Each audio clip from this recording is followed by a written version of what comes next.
Oh, okay. Welcome everybody to Progressive Discussions Open Topic Talk. I'm James P. Madonna, your host, and as you well know, welcome everyone. It's the beginning of June. How about that? June 2024. It happens to be Saturday evening, June 1st.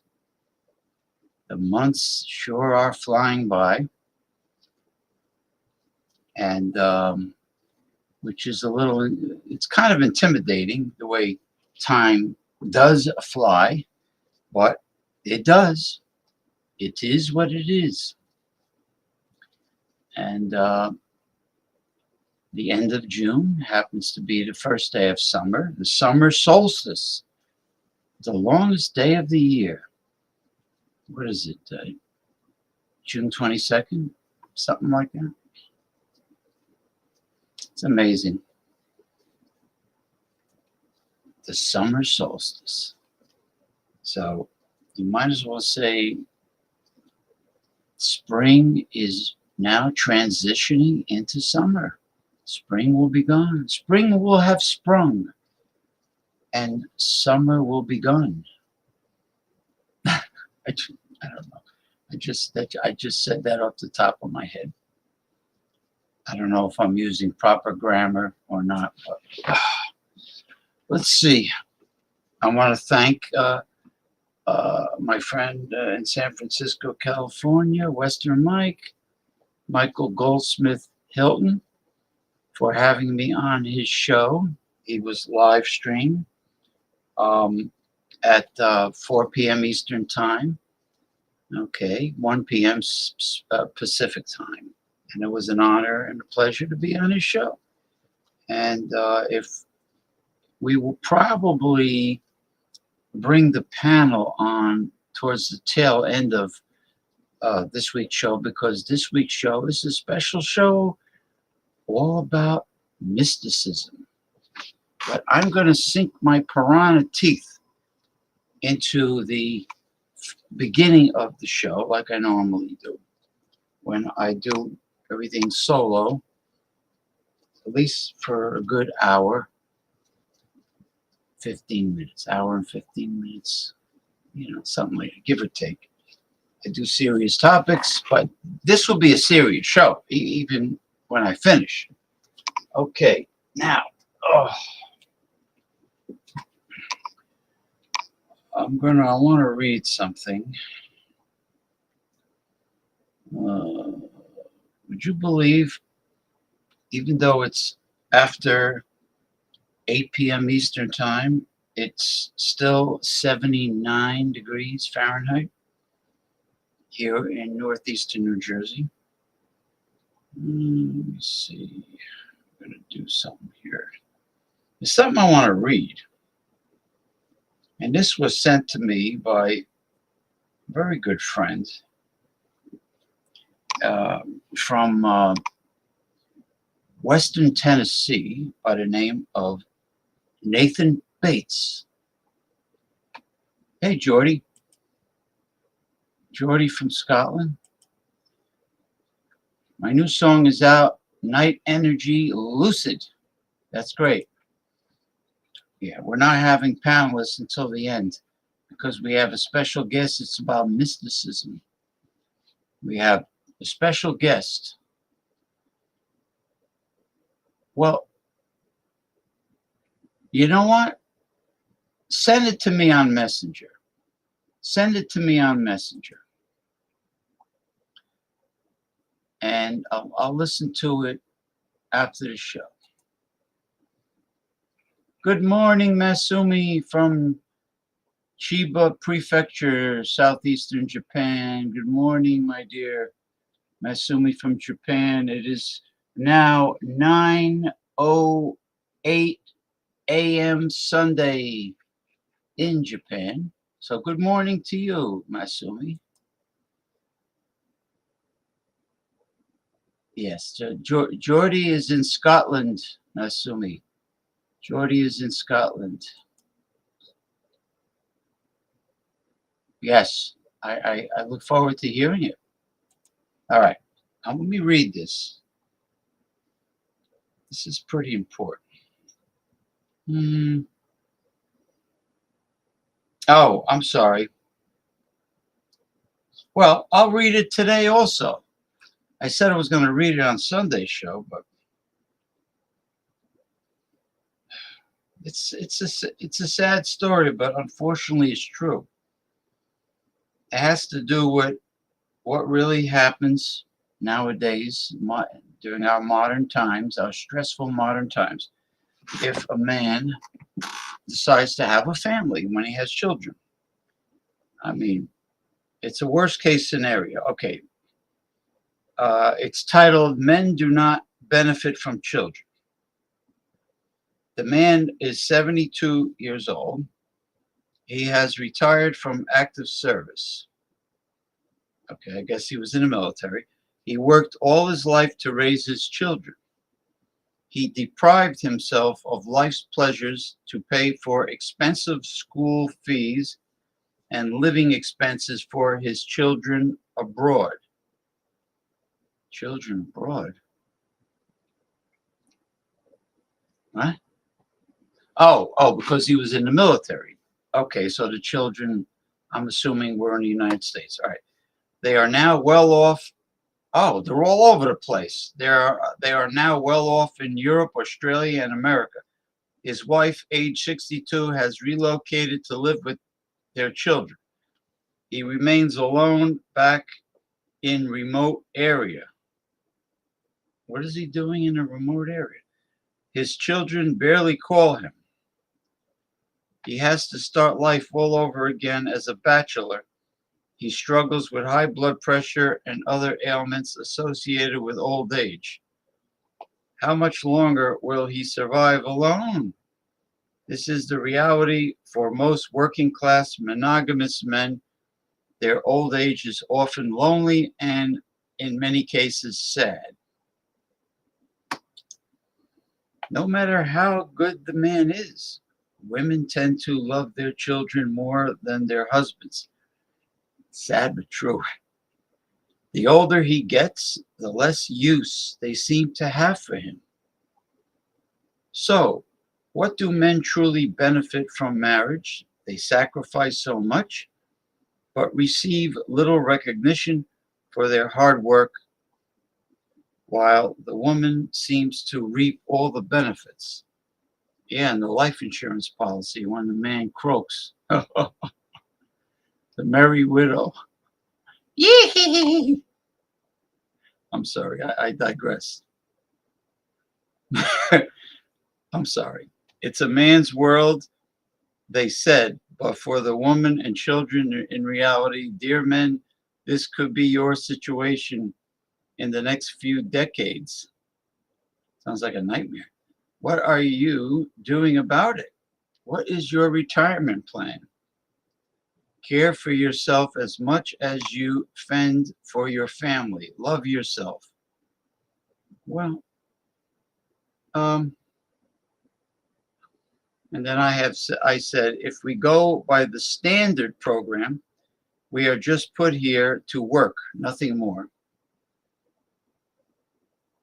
Um, and then I continued by saying, very sad truth.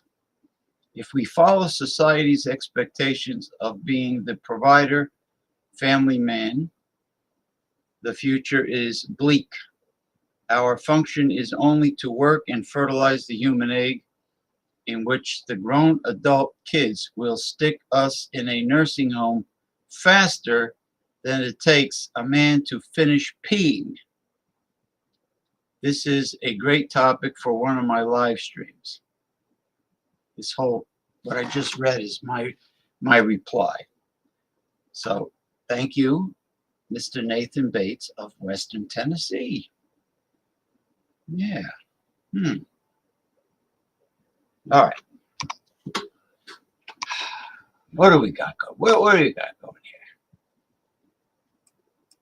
here? Let's see. Thanks, Jordy, for your greetings. Jordy says, Masumi, stay awesome. She is awesome. Jordy, James, you can only use my music, Night Energy, for your lives, loves. Just tell them that Night Energy is playing in the background. Of course, I will. I will promote you and the name of the song. Thanks, Jordy. I'll be back in 10. Pizza is here. I'll be back in 10. Pizza is here. You're supposed to put a comma after 10. I thought you'll be back because 10 pizzas were delivered. That's a lot of pizza. Heidi ho. And Masumi says, I want to eat pizza. Why would you want pizza if you have all that wonderful Japanese food and sushi? Who needs pizza? Who needs bread? Who needs chocolate cake? James, thank you, by the way, for playing my music on your shows before your awesome friends, dude. No, I can't play it now. I got a real busy show, but I will play it on the next show. Or if there's time to have a panel towards the end, I guess I could play it then.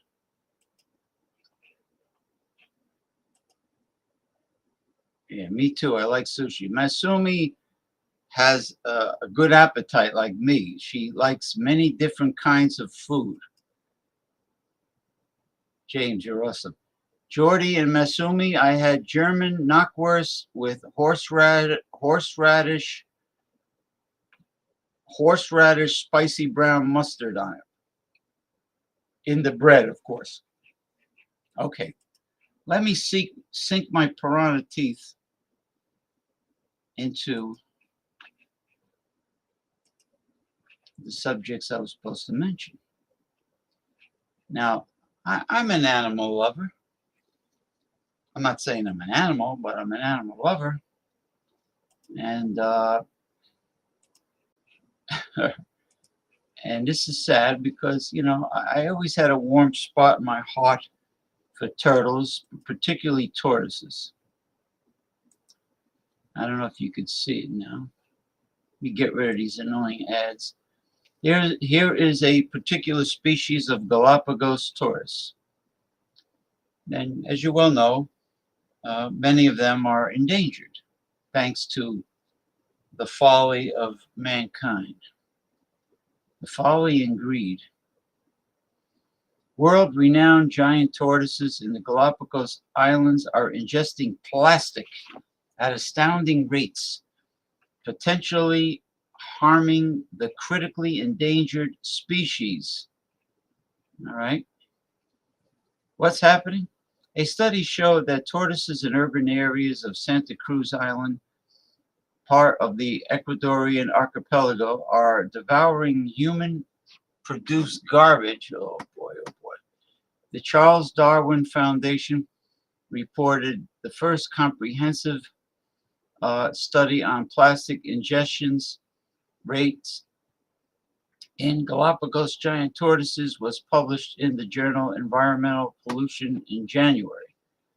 In 5,500 samples of fecal matter, researchers found 597 pieces of plastic, glass, metal, and other debris, according to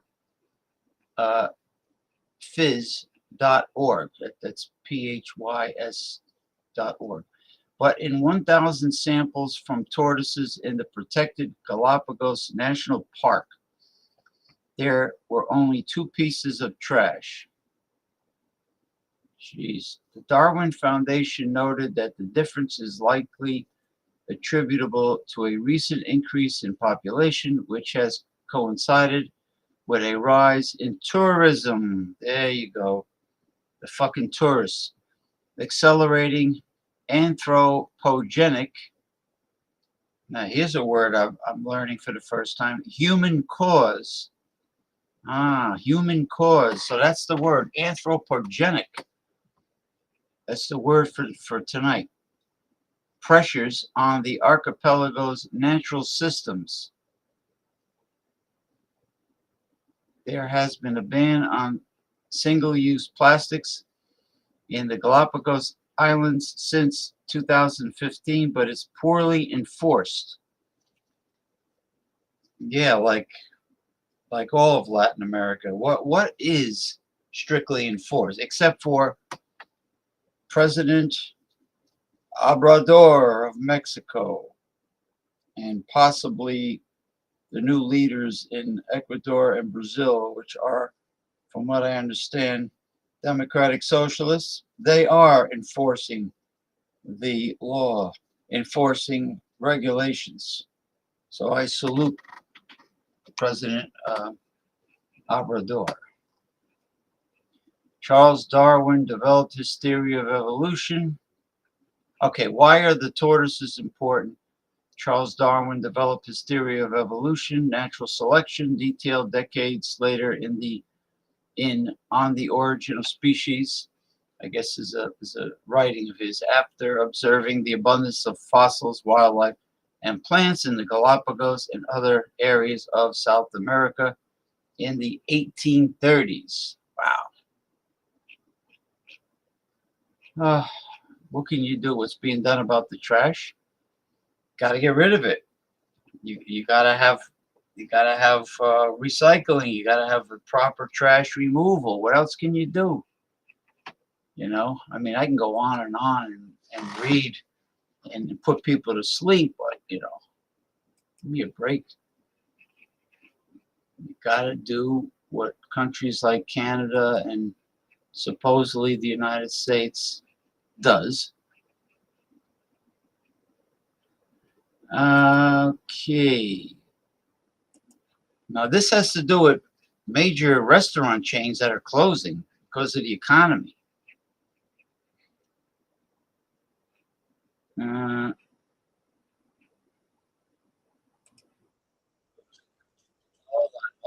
Hold on, brother.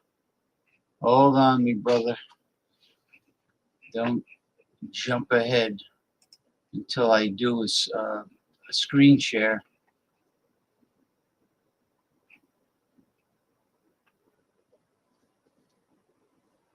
Yeah, it is. It is, Jordy. It is a big tortoise. No, this has to do with the Galapagos Islands, but it could happen anywhere in the world where wildlife is endangered.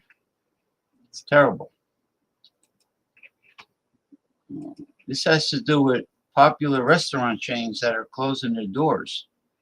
Okay, let's see what we got. Restaurants closing in 2024. IHOP is planning to close 100 underperforming branches. TGI Fridays is closing 36 underperforming locations. Pizza Hut is aiming to close 500 locations to concentrate more on delivery services. Bonefish Grill is closing 7 of their locations. Buffalo Wild Wings will exit the Canadian market entirely and shut down 60 locations within the US. Hardee's is closing around 10 locations in 2024, and Red Lobster is closing 50 locations because of financial struggles and high operational costs. Denny's plans to close 20 locations by the end of the year. PDQ will close 8 out of its 59 locations. Applebee's is set to close 35 locations due to poor performance. Outback Steakhouse will close 41 out of its 700 locations, while Ruby Tuesday will shut down 16 more locations in 2024. Mod Pizza is set to close 27 locations, and Sparrow is closing a total of 50 locations, mainly in malls. And Joe's Crab Shack is shutting down 41 of its 60 locations. We'll have to see if any of these end up making a return.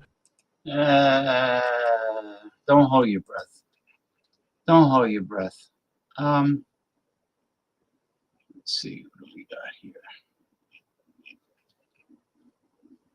Here is a new water engine. I wonder if this is the ammonia fuel source that Toyota has discovered blows away hydrogen. Excuse me.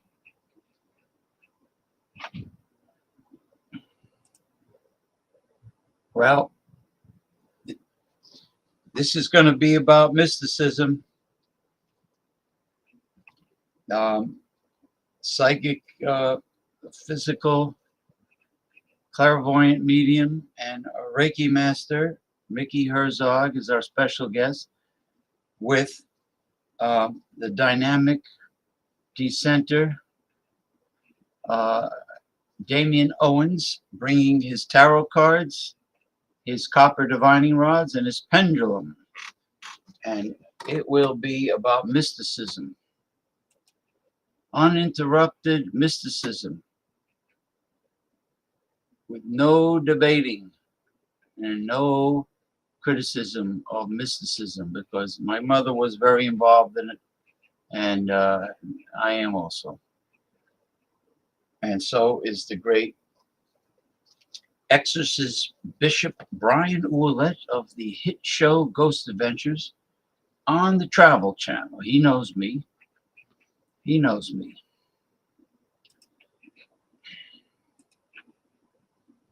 You jabroni jumbalonis out there. Water engine on the move for the first time in history, better than hydrogen, and breaks power records. Well, that's a big claim, better than hydrogen. New fuel efficiency boosted. Say goodbye to electric vehicles with these futuristic engines.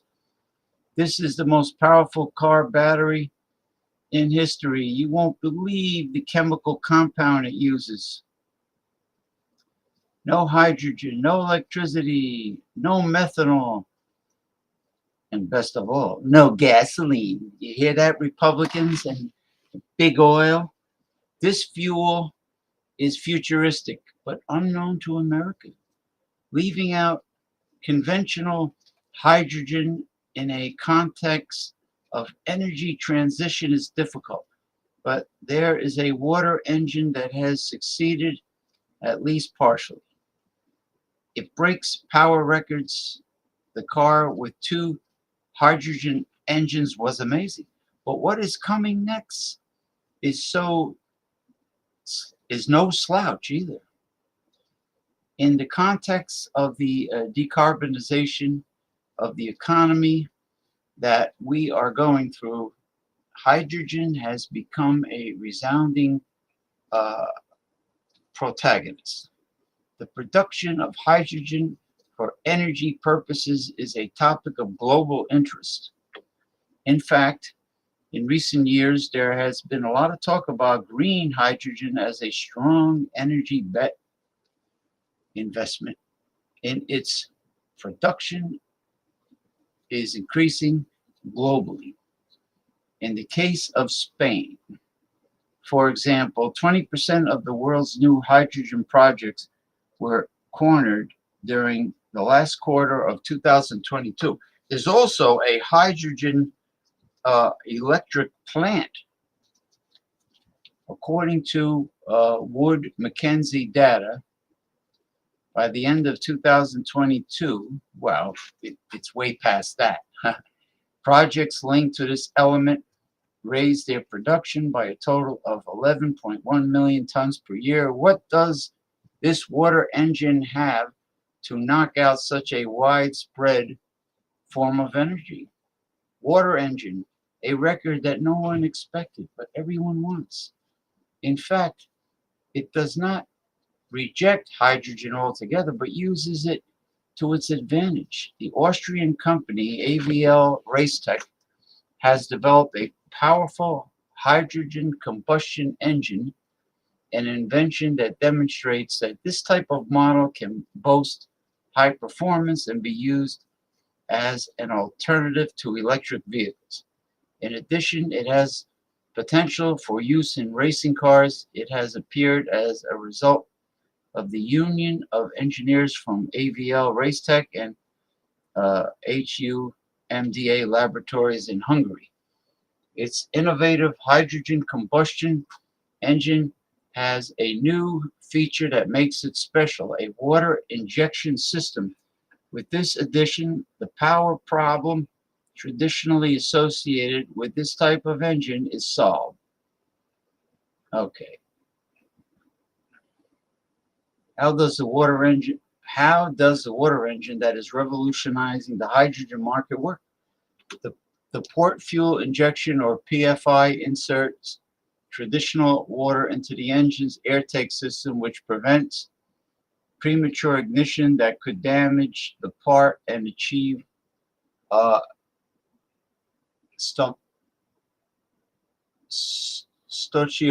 What the fuck does that mean? Stoichiometric combustion. Yeah, combustion my balls. Translated, this means that the resulting proportions of air and fuel are more or less fixed. This, the company explains, highlights the potential disadvantages of lean burn engines. The result of this extensive work has been a 2-liter hydrogen engine that produces 410 horsepower and 50 newton meters of torque. It has nothing to do with fig newtons. Between 3,000 and 4,000 revolutions per minute, achieving a specific power density of approximately 205 horsepower per liter. It's 150 kilowatts per liter. Well, Toyota has discovered that ammonia blows away hydrogen. I just want to say congratulations to New York Yankees Aaron Judge. He has finally come alive, and the Yankees are doing well, but particularly Aaron Judge is officially out of his slump, and he is hitting those home runs there, which I'm happy to say. Oh, here we go. Here's the ammonia engine.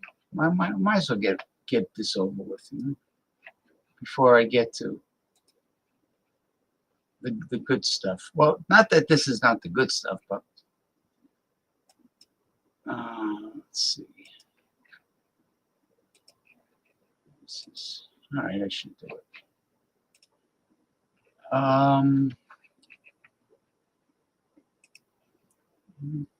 Of course. No hydrogen, no electricity, no methanol. This fuel is futuristic but unknown in America. What is this, a repeat?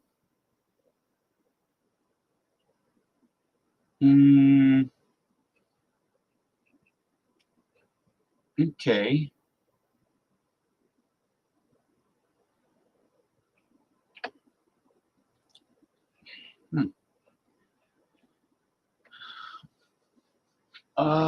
New fuel efficiency boosted. Say goodbye to electric vehicles with these futuristic engines. This is the most powerful car battery in history. You won't believe the chemical compound it uses, blah, blah, blah. So this is a redundant section, but I'll get right to the point. This sci-fi engine should not exist. Should not. And I'm sure Big Oil is not happy about it. 100% liquid, and it only emits water vapor. And what this is, thanks to Toyota, okay, no methanol, no hydrogen, no electricity. Thanks to Toyota, it is ammonia. That's right. Ammonia. I'm trying to do some speed reading through all the mumbo jumbo. Ammonia, an element formed from nitrogen and hydrogen, has become an apparent candidate to become a special kind of fuel in the automotive industry as it searches for optimization in its energy sources. Thus, despite electric vehicles and hydrogen fuel cells have attracted much attention, ammonia looks quite favorably in this context. Ammonia offers an exceptionally high energy density, which is a measure of how much energy a certain quantity of substance can hold, and this fact makes ammonia applicable in the storage of a great volume of energy in small space. Okay, well, of course, you'll have not only the power, but you'll have the ability to transport vehicles long distance, which you can't do with the electric vehicle. And the emissions is pure water vapor, which is great for the environment. Is this first ammonia engine by Toyota large-scale production or just a prototype?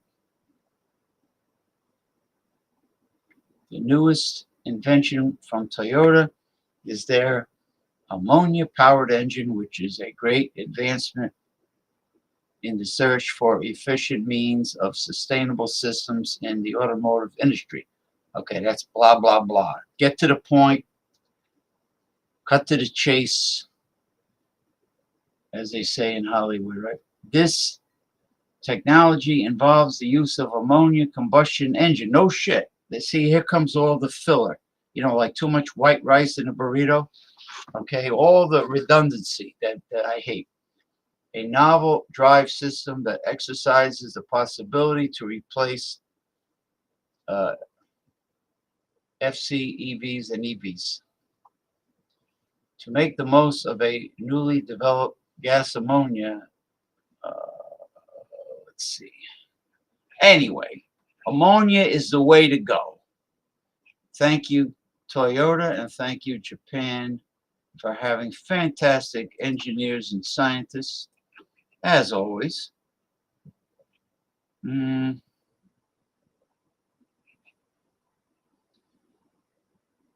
Let's see. Now, this is serious. All right. This is serious.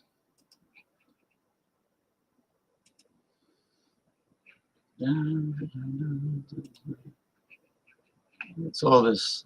Now they're going to bombard me with advertisements. Get lost. Get lost. Oh, they're giving me a hard time. I can't get rid of it. The largest. Get the hell out of here, will you? The largest ice shelf in Antarctica is behaving oddly. Okay, the activity of an ice stream has caused the Ross ice shelf to suddenly displace. Yeah, it's cracking, it's separating. This is not good. It's due to climate change.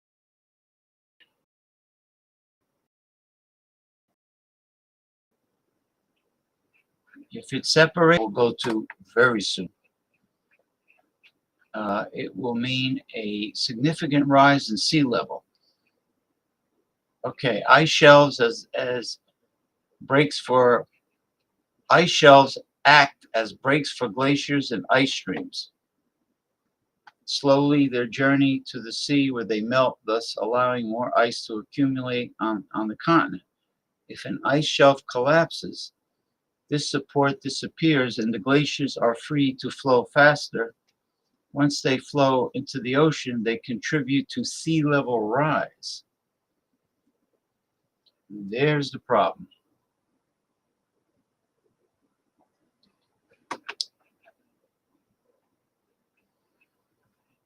Set up an ice stream. I wish I had some ice cream tonight, but I don't. Especially green tea ice cream. Um, okay, but yeah, let me just get to the next one, which gets to the heart of the matter, where it is a doomsday glacier.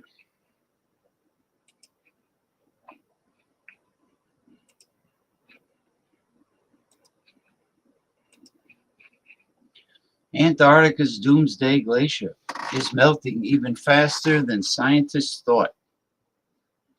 Warming waters are reaching several miles into Antarctica's Thwaites Glacier, nicknamed the Doomsday Glacier because of its potential impact on sea level rise.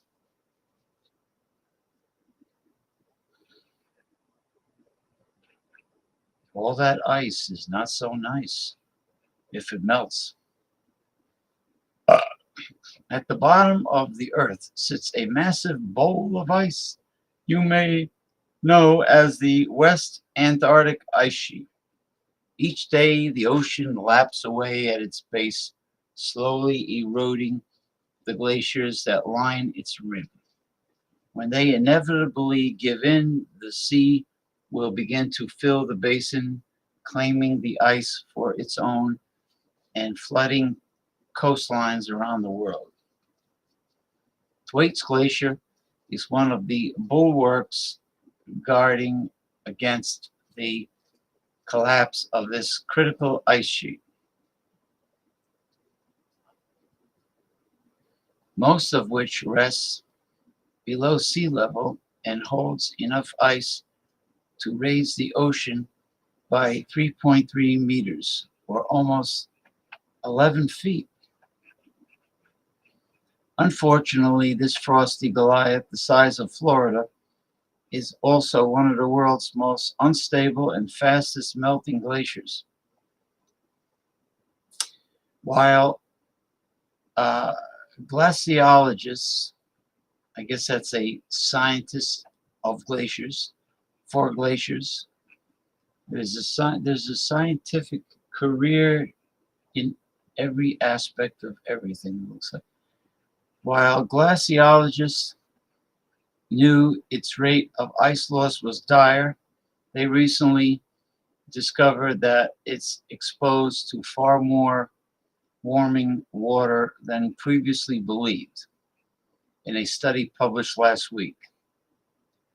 Scientists using satellite imagery and hydraulic modeling found that warming tidal currents are permeating the massive block of ice at depths as great as 3.7 miles, causing vigorous melting.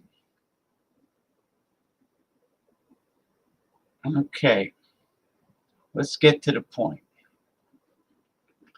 As the climate change drives global temperatures even higher,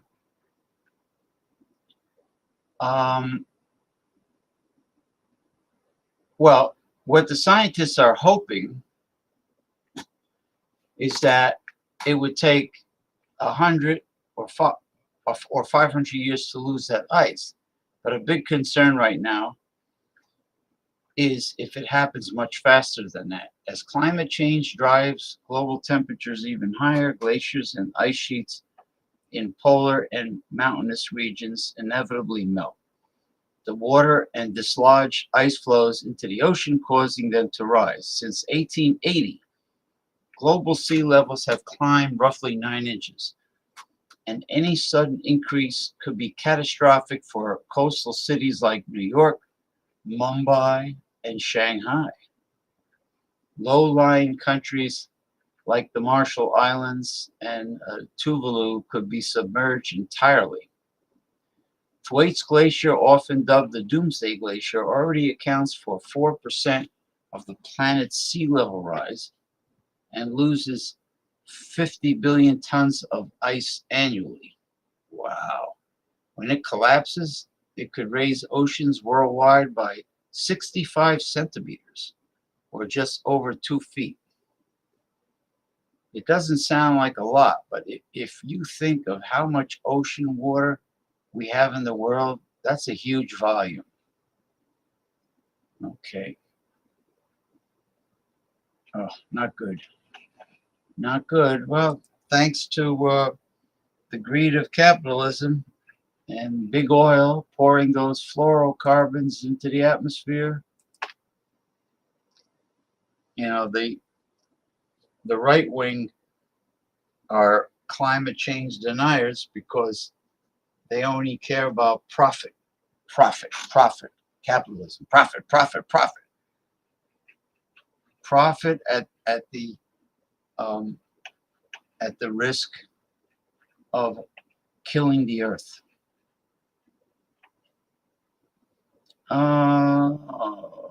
Okay, you know, let's do a little Robert Reich here. We got 2 Robert Reichs. Let's get them out of the way. I always enjoy listening to Robert Reich.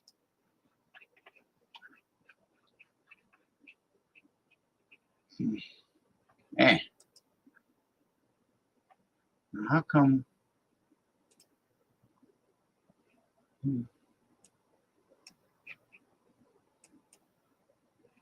Okay, let's get this up on the screen.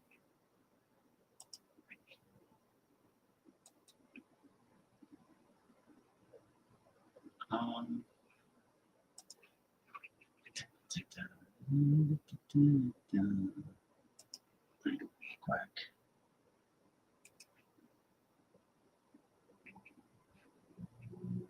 Let's go. Trump and Republicans want to wreck your bank account. Here are 5 things you need to know about Trumponomics. Number 1, Trump wants to cut taxes for the rich at your expense. You're rich as hell. We're going to give you tax cuts? Trump's tax cuts for the rich and big corporations added about $1.7 trillion to the national debt, with few benefits trickling down to the middle class. In fact, it raised taxes for more than 10 million American families. Now Trump and Republicans want to make the tax cuts for the rich permanent, blowing up the debt even further. And then they'll use that debt to justify this. Number 2, Trump would cut Social Security and Medicare, programs you have been paying into. Well, there is a lot you can do in terms of entitlements, in terms of cutting. That's your money Trump's talking about cutting into. Since saying that, he's tried to walk it back, but look at his record. In every year of his presidency, Trump submitted a budget that tried to cut Social Security and Medicare. And he knows that's the only way he can even begin to pay for extending his tax cuts for the rich.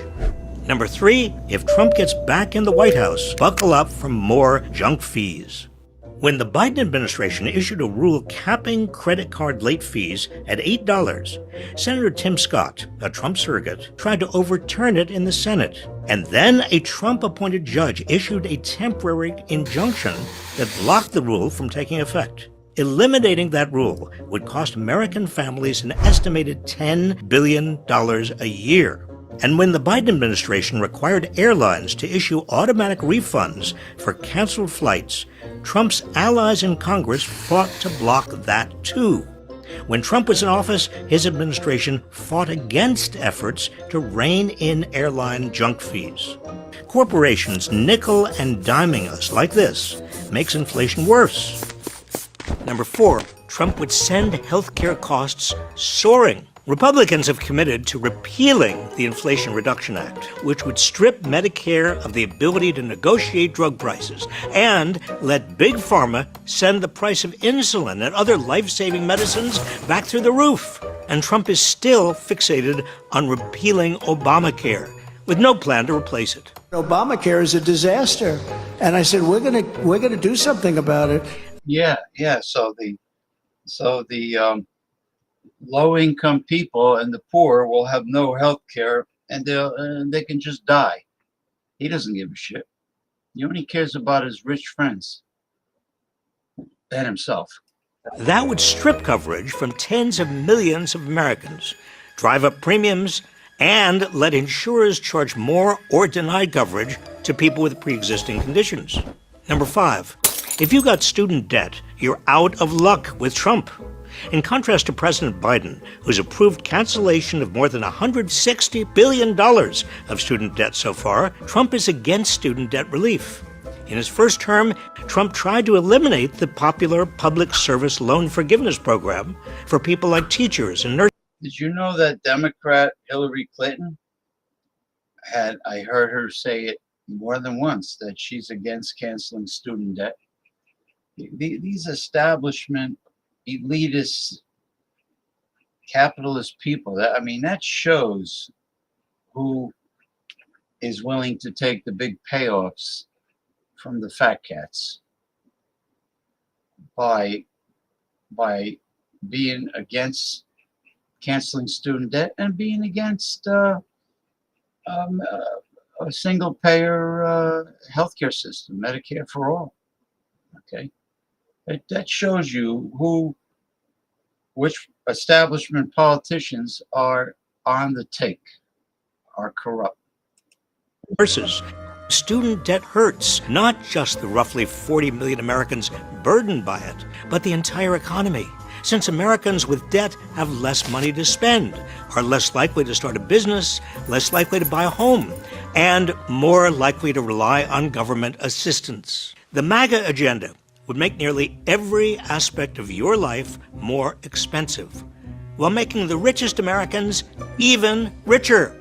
Teddy Roosevelt's economic plan was called the Square Deal. Franklin Roosevelt's was the New Deal.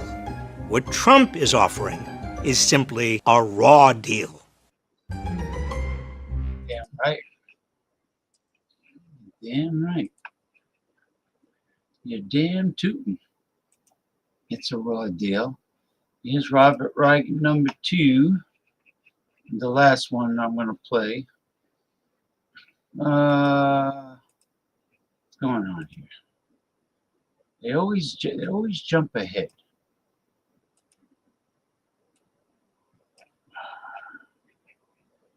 Okay, let me do what I did last time.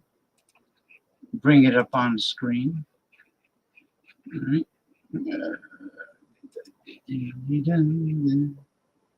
Take it away, Robert Reich. Oh shit! Hold on. I don't know why it's muted. Why the fuck do they mute it? Like by default, they mute the videos. GE boasted $7 billion in profit in 2023. So it must have paid a lot in federal taxes, right? If you guessed $1, you'd still be high. In fact, GE got a refund of $423 million. This is what I mean when I say the tax system is rigged for the rich. GE boasted... Oh, he's right. He's right. It definitely is rigged for the rich. So, after 4 years of Joe Biden, when is he going to change the tax system for and make it for the middle class, the working middle class? Do you think it's because the Republicans have first they were in control of the Senate, now they're in control of the House of Representatives? Maybe that's the reason. Okay, now we're going to have a little fun. The last 2 topics has to do with Rudy Giuliani. And the very name makes you crack up. But let's... Yes, you're definitely going to be amused, because we got 2 of them. Yeah, you suck. Uh,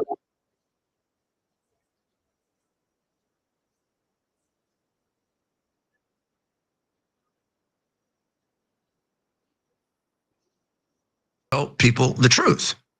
You want to stop me, don't you? I kind of know, Rudy, because you're so entertaining. But Rudy Giuliani, believe it or not, had a radio show until recently, but it just got canceled because he can't stop himself from spreading lies about the 2020 presidential election. Rudy, it's 2024. There's a new election. Maybe focus on that a little bit, but he can't. And so because he refused to stop claiming that the 2020 election was stolen, his radio show got canceled. Homeboy got disbarred. I mean, he's not even a practicing lawyer anymore as a result of him spreading election lies. So we'll get to more details lately, but first, let's watch more of Giuliani engaging in the meltdown that you got a little taste of at the beginning of the story. The Bidens are really zeroing in now on interference with the 2024 election. I'm the one who revealed the hard drive. I spoke to the Post today, and the nice young lady, I said to her, "You didn't find the hard drive. I did, and I gave it to you. And I pretty much had to force you to do it, except for Miranda Devine and Levine and a few other people who had the guts to, I mean, you were, and the Wall Street Journal. The Bidens don't realize who's doing who can really inflict atomic destruction to them. They were going along just fine until Giuliani found the people in Ukraine. Riveting stuff. Good, great content. The show was called Rudy Giuliani on 77 WABC, and ironically, ABC or WABC is owned by a billionaire Republican by the name of John Katsimatis. He told the New York Times last week, "We're not going to talk about the fallacies of the November 2020 election. We warned Giuliani once, we warned him twice." And I get a text from him last night, and I get a text from him this morning that he refuses not to talk about it. Oh my God. Okay, so he says, look, I like the guy as a person, but you can't do that. You can't cross the line. And just days after the Capitol riots on January 6th, WABC told hosts that on-air talent should not state, suggest, or imply that the election results are not valid or that the election is not over. So you're probably wondering why Giuliani is just now facing consequences for denying the 2020 election when he's been engaged in this shtick for some time now. In a warning letter to Giuliani, that billionaire that we talked about earlier who owns WABC cited new accusations against Giuliani last week from two Georgia poll workers who won a defamation suit against him last year because I guess he wants to be sued for defamation again. Giuliani said poll workers, Giuliani owes, I should say, the poll workers a lot of money, $146 million in damages, which is partly why he is pretty broke at the moment. But it's not entirely clear how much revenue his WABC show was bringing in. The Times reported last year that Giuliani, oh my God, there is no justice in the world, guys. He earned roughly $400,000 a year from WABC. More recent court filings suggested he was losing money on the Endeavor. How was he losing money on the Endeavor? How do you lose money on the Endeavor? How do you do it? Are you spending more than $400,000 a year on transportation to get to work? How do you lose money? How? I want to know, Waz. This is insane. He's got a great accountant, apparently. I might need to get in touch with that guy for next March. That's for sure. I mean.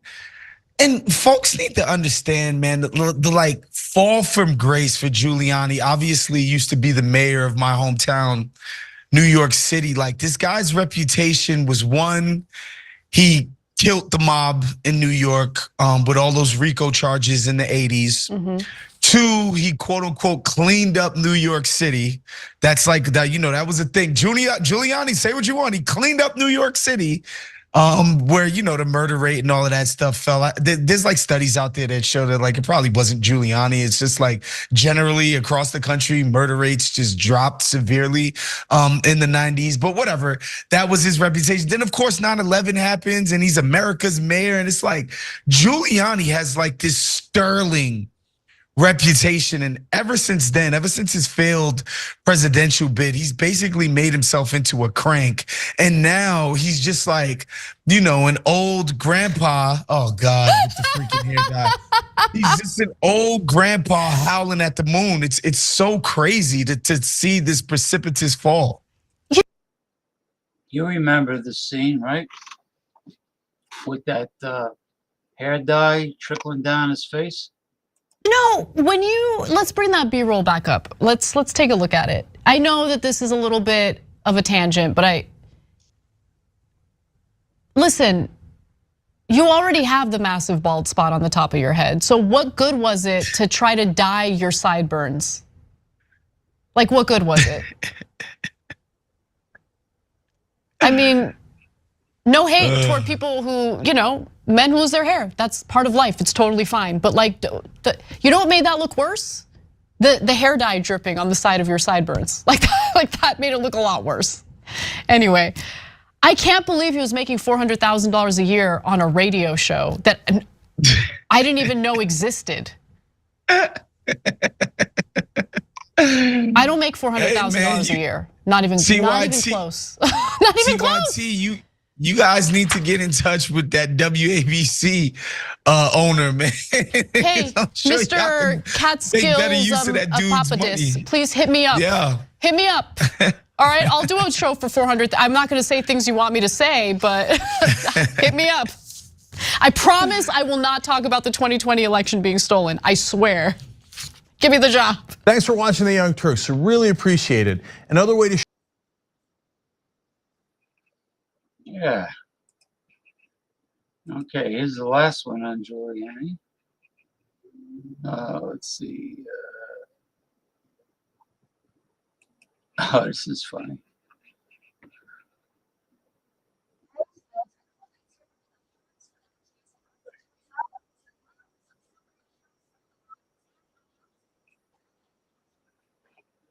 This is funny.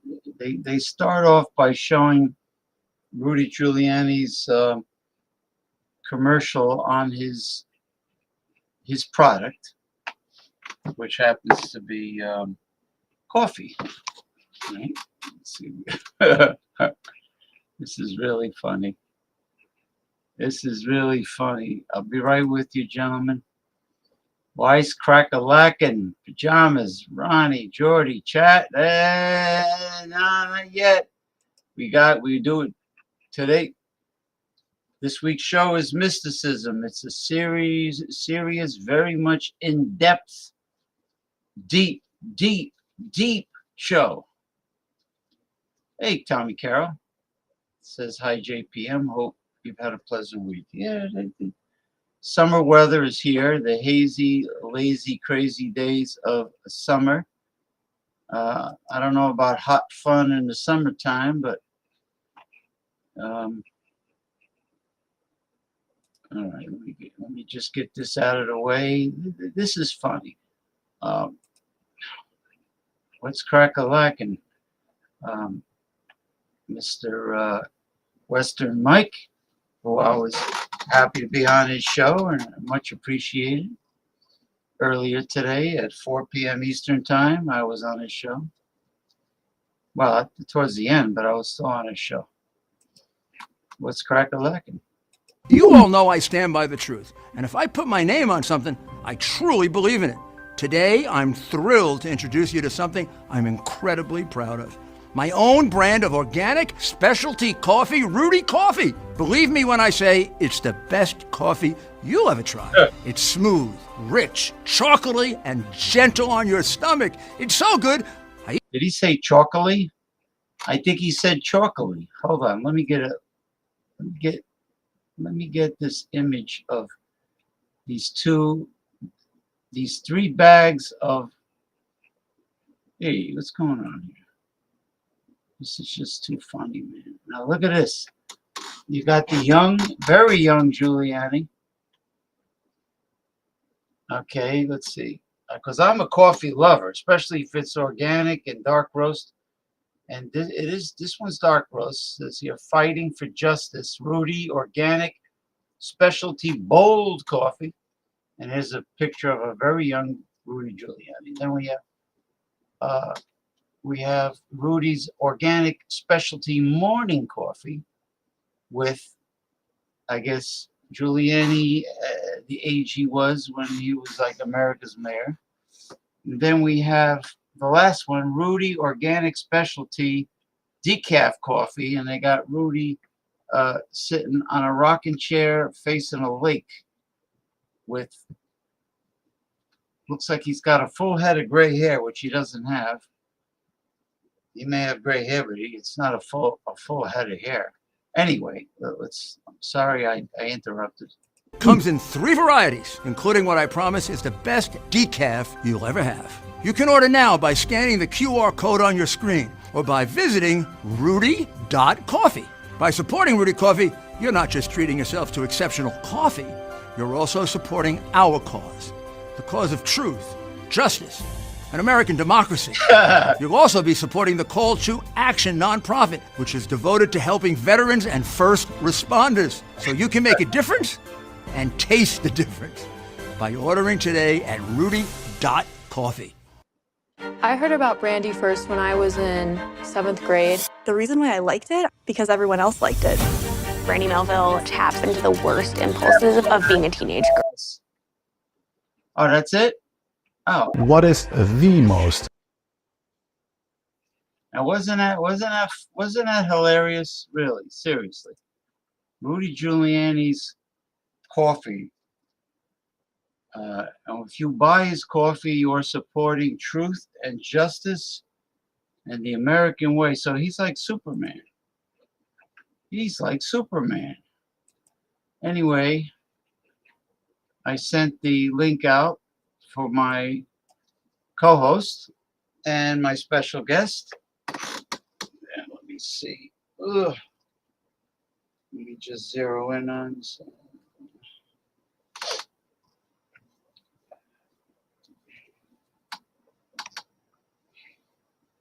Well, I know that Damien is coming. He'll be on in a few, making a quick go grocery run. Okay, so he's at the tail end of his work.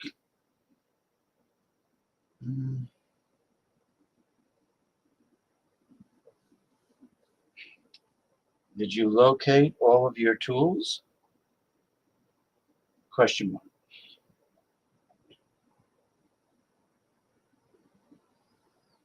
Yeah, all right.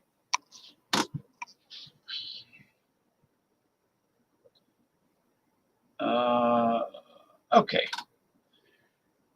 Well, I'm not sure when Mickey Herzog will be on, but I know Damien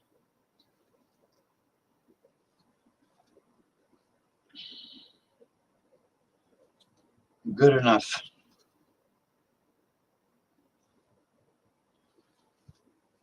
I know that Damien is definitely coming on, and he's just finishing up one of his delivery runs. Let's see.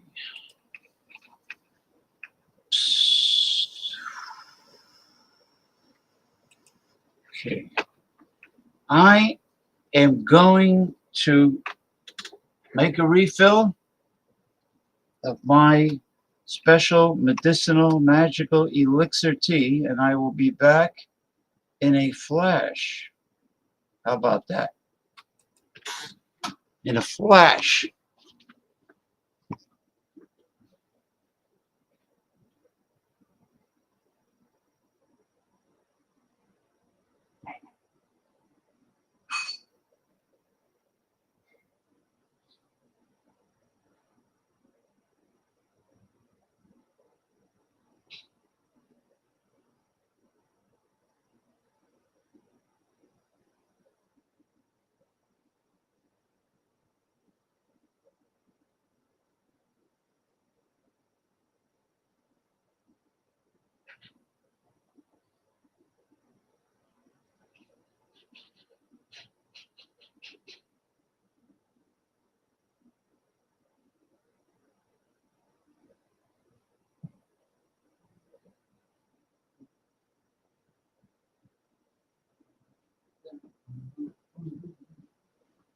All right, I'm back.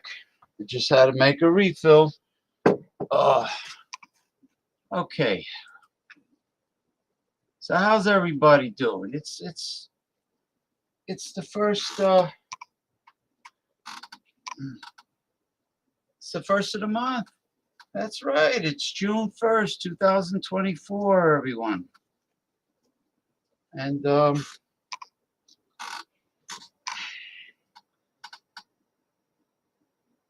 okay. Well, while I'm waiting,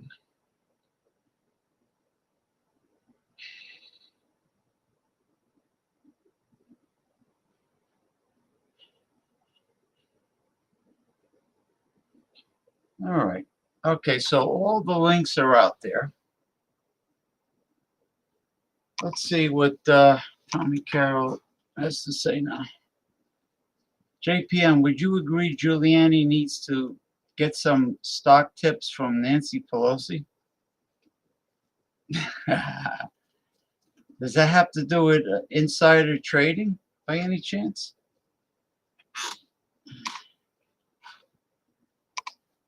Yeah, Giuliani is having financial difficulties, right? Like the My Pillow guy, that other right-wing nut. What is his name? Mike Lindell? The My Pillow guy who was charging $100 for his pillow. My sister had one of his My Pillows in storage, and she gave it to me. It's actually pretty damn good. It's actually extremely comfortable and firm the way I like it.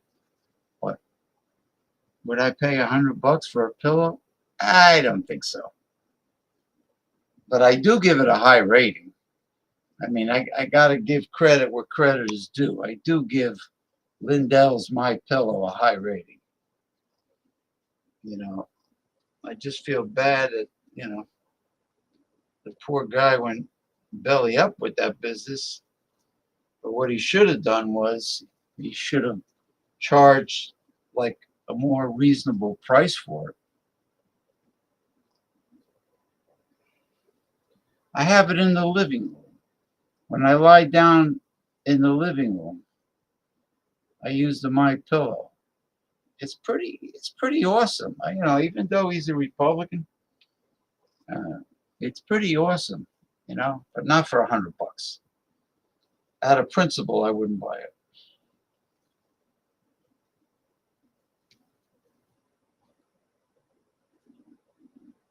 Mm.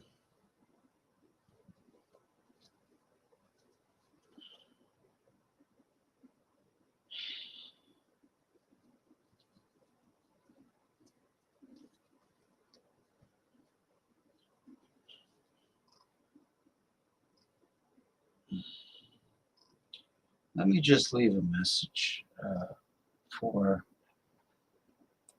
not for my co-host and guests, but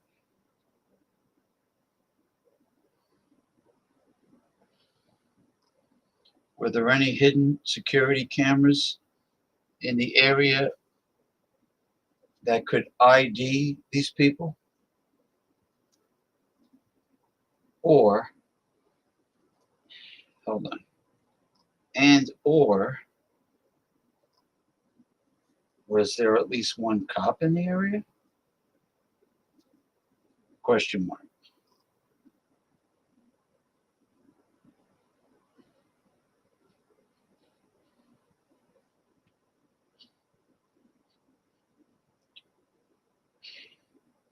See, I send the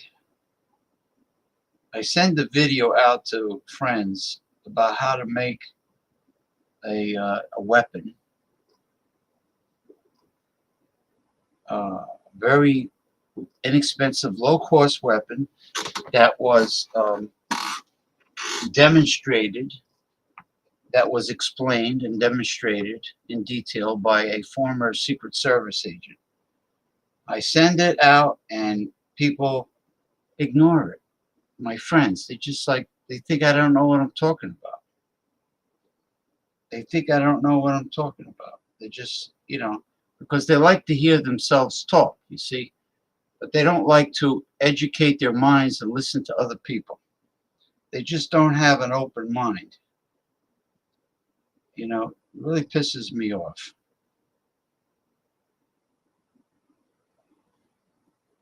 I sent this video to so many of my friends and they blow me off about it like it's a joke. Period. I made one for myself, but even more devastating. Period.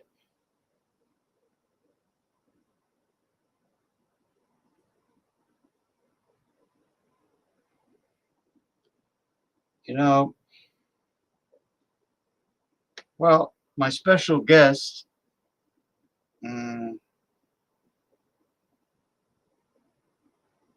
I'm waiting. She said she definitely wants to come on. You know, there's nothing like, I mean, I'm not saying she's not going to come on, but I don't want to like say anything if she's going to come on at least by 9:30 Eastern time. Yeah, this is even with Damian Owens, this is a serious show. This is not going to be a hangout for alcoholics. You know, not tonight. Maybe maybe towards the end of the show. Okay, maybe. We'll see how it goes.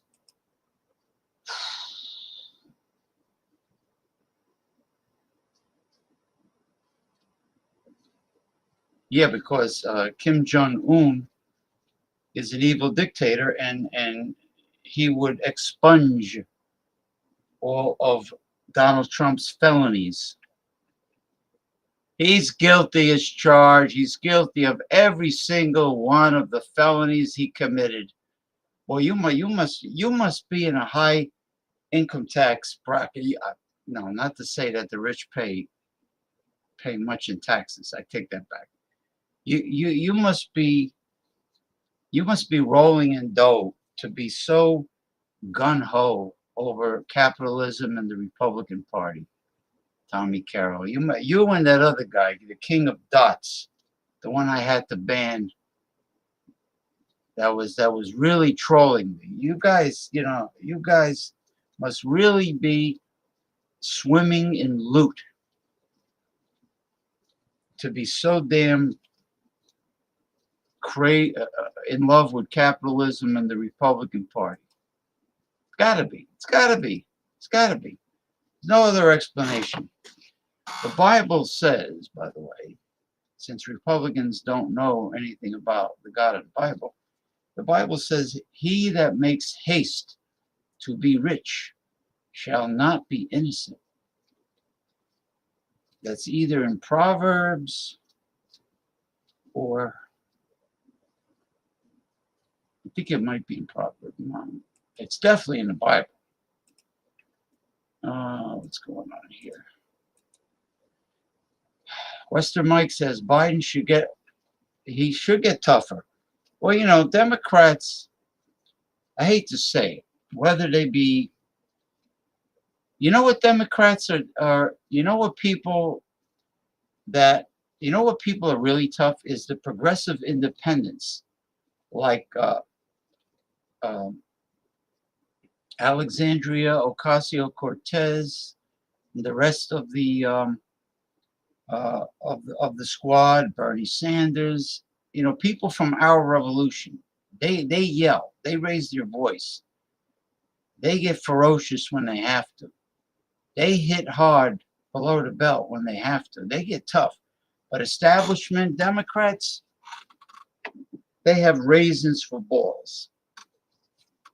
They want everyone to like them. They're like the social media. You know, they're so obsessed with everyone liking them or loving them. They're so obsessed with not offending anyone. You know, like Barney the dinosaur. Yeah, I love you and you love me. Why can't we be friends? Why can't we be friends? Why can't we be friends?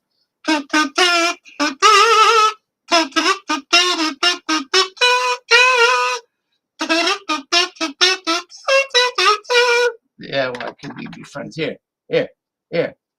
You can't negotiate and reason with the forces of evil. People that do not have and never will have your best interest, that are actually your enemy. You cannot reason with them, with these entities. It's never going to work. It's never going to happen. And when will these hipsters in the Democrat Party, with their bipartisan bullshit, their bipartisan pipe dream, thinking that, you know, wanting everyone to sing Kumbaya and kiss each other's ass and God knows what else. It's not going to happen. It's never going to happen. And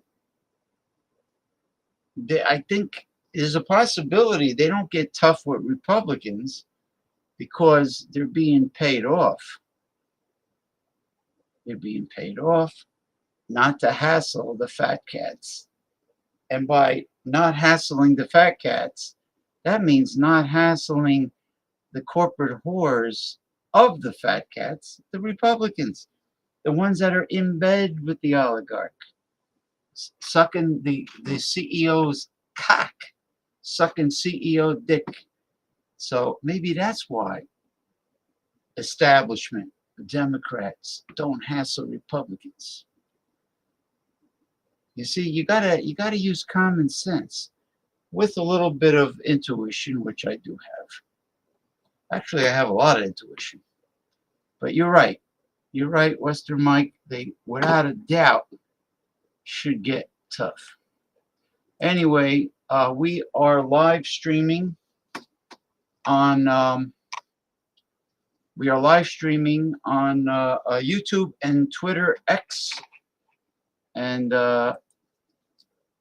JPM, you are a fan of The View? No, I hate them. They're a bunch of cackling hens. Okay, we are with Damien, the dissenter, dynamic Damien Owens, and he is probably heading home soon. Yes, just pulling out of the parking lot of the stores, stopping by local favorite, Food City. Food City, yeah, you gotta have those Saturday night snacks, man. You gotta have something to eat on a Saturday night. Right, this is the one in Colonial Heights, so we have three of them. The one on North Eastman, the one downtown on Clinchfield Street, and then this one in Colonial Heights, this is Moreland Street. I'm getting ready to hop on so I can get back to Highway 93. But this is where some of the nice neighborhoods are, so we'll be passing them here in a few moments. You know, it's very meditative. You know, Western Mike, watching dissenter Damien drive and watching the headlamps on the highway, and it's very, and the lights going by, it's very meditative. It's very relaxing. Yeah, like Tommy Carroll wanted to know if I was a fan of The View, and I told him absolutely not. No. I can't listen to those cackling. They're so obnoxious, and they talk over each other. You know, and everybody, they all think they have all the answers, and everybody else is wrong. And especially there was this one blonde. I don't know if she got fired. Man, she was right wing, and she wouldn't stop shouting. And yeah, Bill Maher recently, he called out a few of them on The View, and I thought it was pretty funny. Well, because he's a highly intelligent man, he knows what he's doing. You know, he probably is not a fan of The View either. Yeah, he's not. But I'm starting to notice that Bill Maher, he's been traditionally like a liberal to leaning progressive, but now he's starting to sound more like moderate centrist left. Yeah, because To a certain degree, even right. he's taking it up the ass from the fat cat sponsors that are signing his paycheck.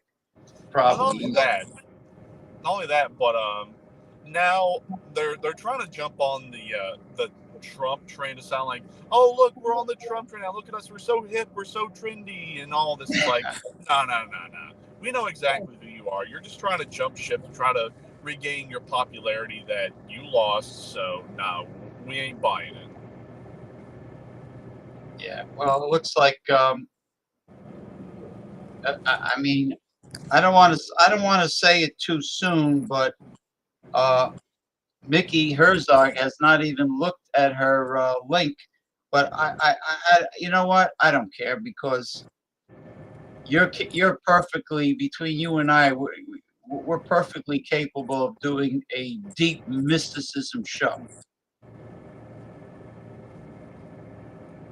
But she decided not to join. No, she's just doing a no show. She's not even.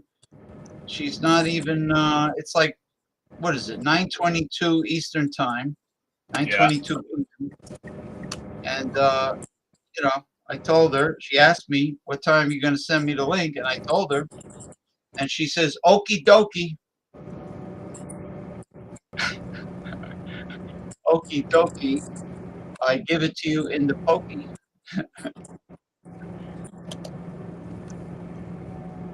What is this? Okay, I might be going through a bad cell area. No, it's okay. It's okay. I know. I can see the pixel. It's all right. I hear you though. All right. Tommy Carroll says JPM Bill. What does that mean? Is the smartest man he's ever met. My Bill? JPM Bill? What does that mean? Oh, it might be talking about Bill Maher since we're talking about him.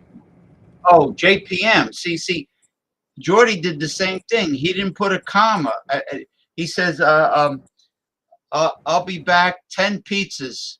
I thought he was having 10 pizzas delivered. And what he meant is, I'll be back in 10 pizza delivered. Okay.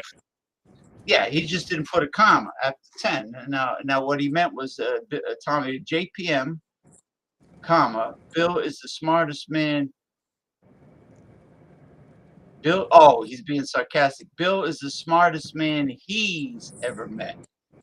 Meaning he's an egomaniac, right? Is that what you're saying? Well, to a certain degree, he is. You gotta admit, he is to a point. Yeah. Well, it goes back to what we were saying earlier off the air. And actually, there's a verse in the Bible in Thessalonians that says, "Prove all things, hold fast that which is good." Prove all things. If Bill Maher can prove everything he insists to be correct, more power to him. But just to shoot out your perception of things based on a hunch or wishful thinking, that doesn't mean anything. There's way too many people on social media that are legends in their own mind. Really. Yeah.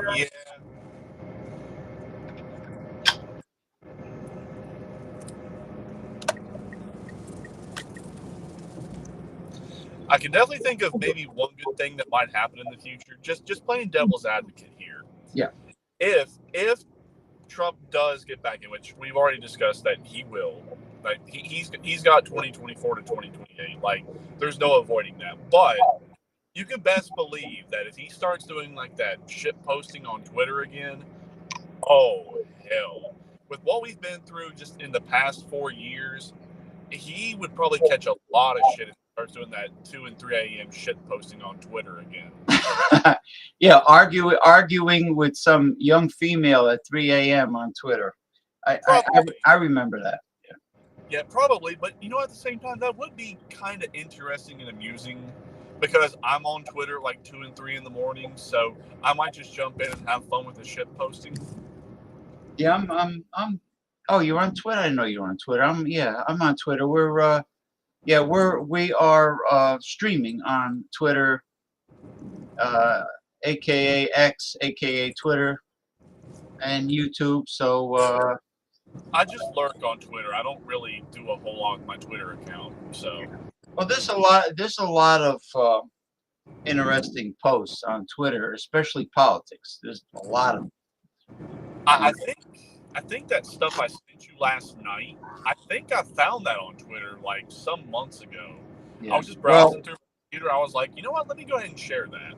Well, Twitter, because of Elon Musk, Twitter has the least amount of censorship of all social media. Number one. Number two, to reinforce what I just said, they don't seem to be banning pornography on Twitter. Well, they put like a not safe for work thing to it. It's like, do you wish to continue? And then you click on it. But what most people don't realize is when Elon Musk bought Twitter for however many billions of dollars he bought it for. Yeah, too much. He inadvertently ended up buying a lot of evidence that he's just been sitting on and is waiting to release at the right moment. Good. I like evidence.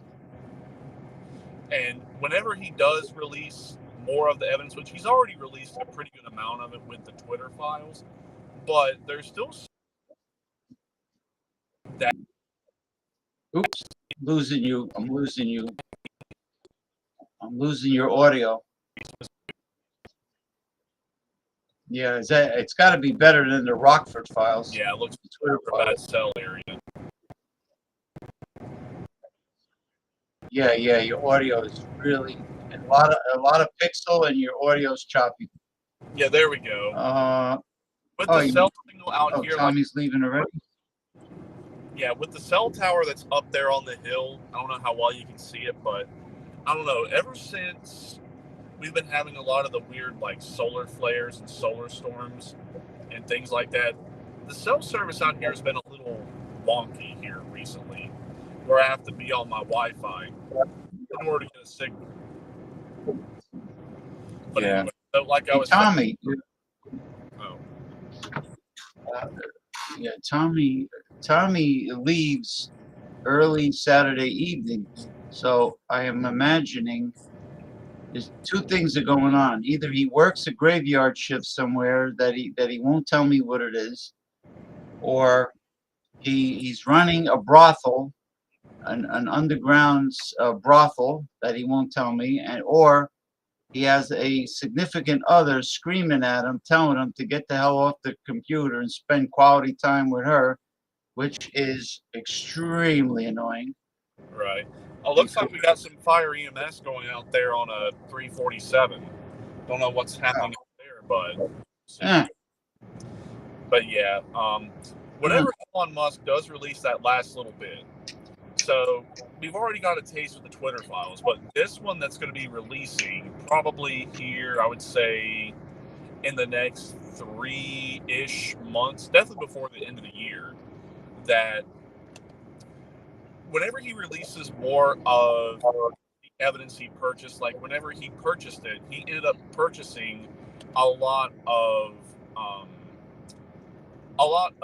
direct messaging and also other various communications through the app and different communications with different individuals that we're going to find out just how evil and corrupt that Jack Dorsey was, and how much he was in bed with Mark Zuckerberg, and how much he was in bed with the government, especially whenever he was in bed with people like Chuck Schumer, as well as the Bidens, the Clintons, the Obamas, but he was also in bed with George W. Bush and Dr. Fauci and other individuals like that. So whenever that releases, that's going to get extremely spicy. Now this is interesting. Paul's going from his mugging by 5 people to showing how his injured eye is even worse because he got mugged, and he immediately goes to the great new diet his dog is on, like the mugging never happened. So I question the validity of the mugging and everything else he posts. Unless it just happens so often that he's just like, yeah, I'm used to it now. Thanks. This is like the 12th time this month. That he was accosted on the streets. Yeah. I mean, in New York City, that would not surprise me in the least bit. Like Yeah. around here, if you hear someone getting mugged or stabbed or shot, you might hear a case like that, not just in Kingsport, but all of Sullivan County. Even though we have over 100,000 people, maybe 10 times a year, if that. Well, you must have Tennessee must have areas where they call the projects or little ghettos, Oh yeah, we do. and Kingsport you is know called Lynn Garden. drug dealers and crack houses and Yep. Oh yeah, and I can tell you exactly the ones that are in Kingsport. So the crack houses and the drug dens and the where there's prostitutes and prostitutes. Yeah, you heard me right. Prostitutes and prostitutes. prostitutes. Yeah, whenever even the children hop in and prostitute as well. Well, where's the FBI when this is happening? Don't trust me. They stay busy around here at those places. But anyway, so those places, we have one on East End, which is called AmeriCourt. I've delivered to there a few times, only because it paid well.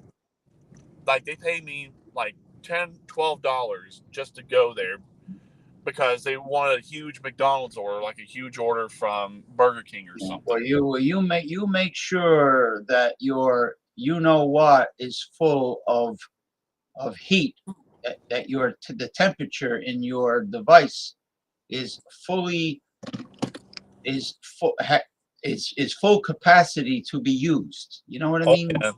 I've got my carry permit, and like I said, I usually just keep it in the glove box just in case. But when I go to AmeriCourt, oh yeah, it goes on my person. Then what's the other place? So there's another one on West End called West Side Inn. I've been there just a couple of times, and the 2 or 3 times I've been there, honestly, I thought some sort of fight was going to happen in the parking lot. They were arguing over drugs and something else. And it looks bad. But I mean, he paid me like $15 to deliver pizza there. So I was like, you know what? Oh well. And then the other place that's pretty bad, this one's on Lynn Garden. This is like the motel strip that's on the lower part before you get to the main drag. That's where the hookers are, right? That's where the hookers are, and again, that's where all of the drugs and the drug heads, the alcoholics, and just a bunch of nasty, degenerate people are. There was a SWAT raid that actually happened at one of those motels a couple years ago because one of the guys that was down there, he was up in I want to say it was Wise County, Virginia, or Dickinson County or Buchanan County, like one of the coalfield counties. Well, Yeah. Well, the sheriff's deputies pulled him over, and there was some altercation, and I think he ended up shooting and killing the deputy. And then he fled down here to Kingsport, and then after that, I think they got a tip that he was staying at one of those hotels, and then they SWAT raided, and then I think he ended up getting extradited back to Virginia, and then my guess is he probably got the death penalty. I don't know. Yeah, good. You know, all the cops by me here, they all have Kevlar. Well, Kevlar only works really well with the chest area, like a bulletproof vest. But you get in the leg or the arm or in the neck or in the head, Kevlar is not going to do you a whole lot of good. Yeah, there's no Kevlar there. All right. Well, I'm going to go in, put everything away, and I'll be back on in just a sec.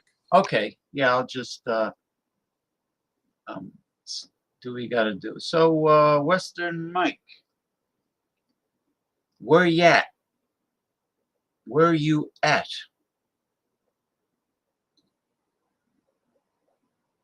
anyway, I'm not totally surprised that Mickey Herzog has not seen the link yet. It is, well, it's 9:36 p.m. Eastern Time. And she has not seen the link yet.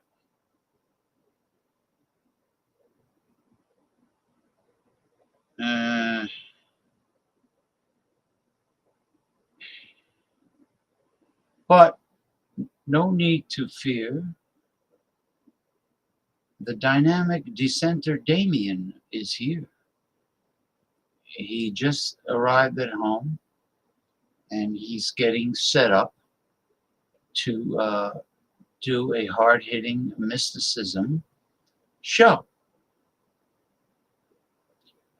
with top-of-the-line copper divining rods and tarot cards.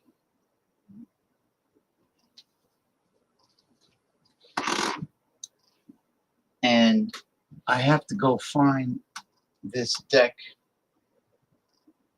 because I told him I was going to open it up. A deck of authentic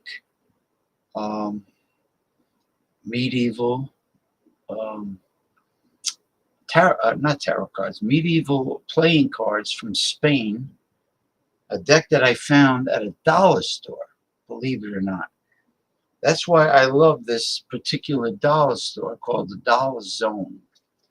And it was right near the buffet I used to go to, the Royal Hibachi Buffet.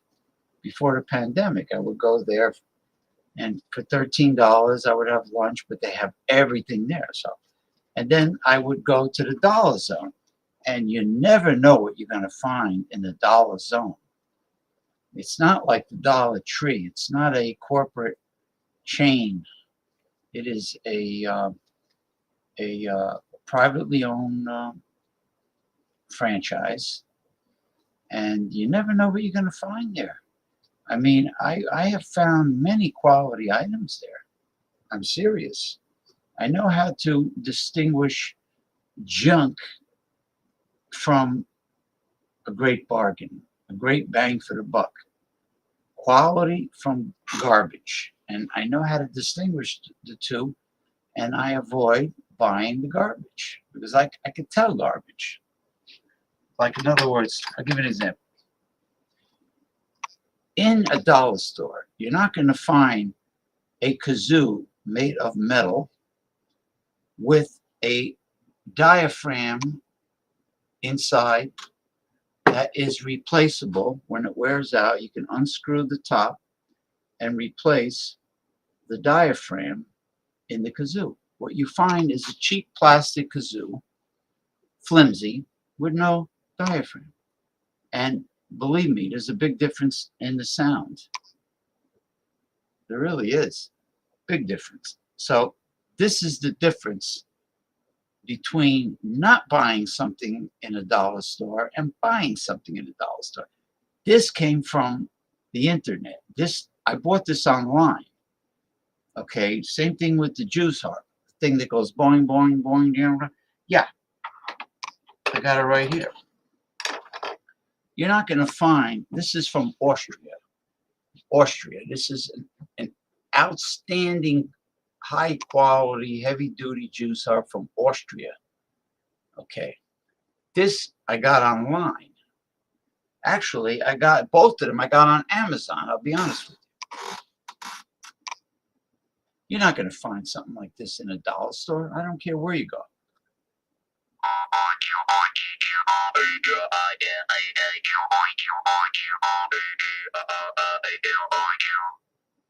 See? And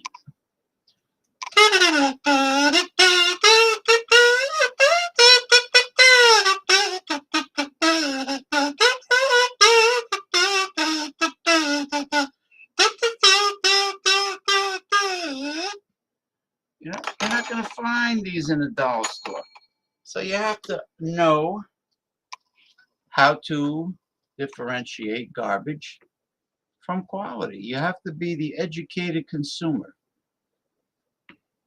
And if you are the educated consumer, you're going to save a lot of money and you're going to do great. For instance, I found a company that makes very high quality fabric t-shirts, and the company is not Hanes. Hanes is shit. I repeat, Hanes t-shirts are shit. My fingers have gone right through the fabric of a Hanes t-shirt. This company I got on Amazon is way better quality fabric t-shirt than Hanes. It is heavy duty. It is fantastic. It's called Gildan, Gildan. And there he is. I heard a sound it sounded like Darth Vader. I heard like a heavy breathing sound. That was me. I was just like, oh, for God's sake. What happened? I had to flip the camera. Yeah, you gotta turn off mirror. No, mirror's not on, see? You see, mirror's not on by me because why? You could read it. Right. So, as a nice beverage, here's what I decided to pick up. Some frosty ginger ale, cane sugar ginger ale. Not high fructose corn syrup ginger ale. Exactly. So, yeah, it's just regular ginger ale. And I always like frosty. Jake Terrio, he did a mix-up with this. And I decided, you know what, let me go try it. It looks and like believe it or not, it's actually pretty good. The logo looks like Beer Man. Well, Frosty, I don't know if y'all get this up there, but it's actually pretty good. I usually get Canada Dry, but Frosty, yeah, I used to drink Schweppes, but it's too sweet for me. I like Canada Dry, but I never seen Frosty. We got like with root beer, we got the Stewart's. Right. We got the A&W. Did you hear that pop it made? Yeah. Make sure you screw that cap on good after you pour it. Nah, I mean it's only like a 12-ounce bottle, so I'm probably just gonna have this one. You deserve it from all the driving you did tonight. Yeah, I just drunk water all day, so I'm like, you know what? Need something to get the sugar back up just a little bit. Well, she stiffed us, which is a little odd that a German woman would not be reliable, but she stiffed us. Oh, she's like a new Mercedes that if you just breathe on it wrong, it's a 10 grand repair minimum. Well, I'm just gonna send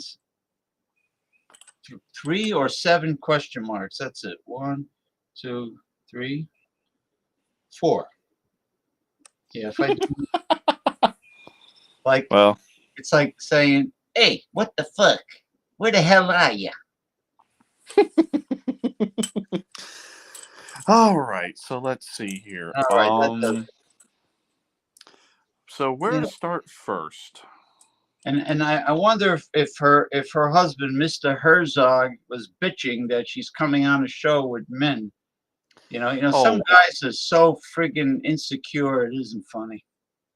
Wait, how do you spell her last name?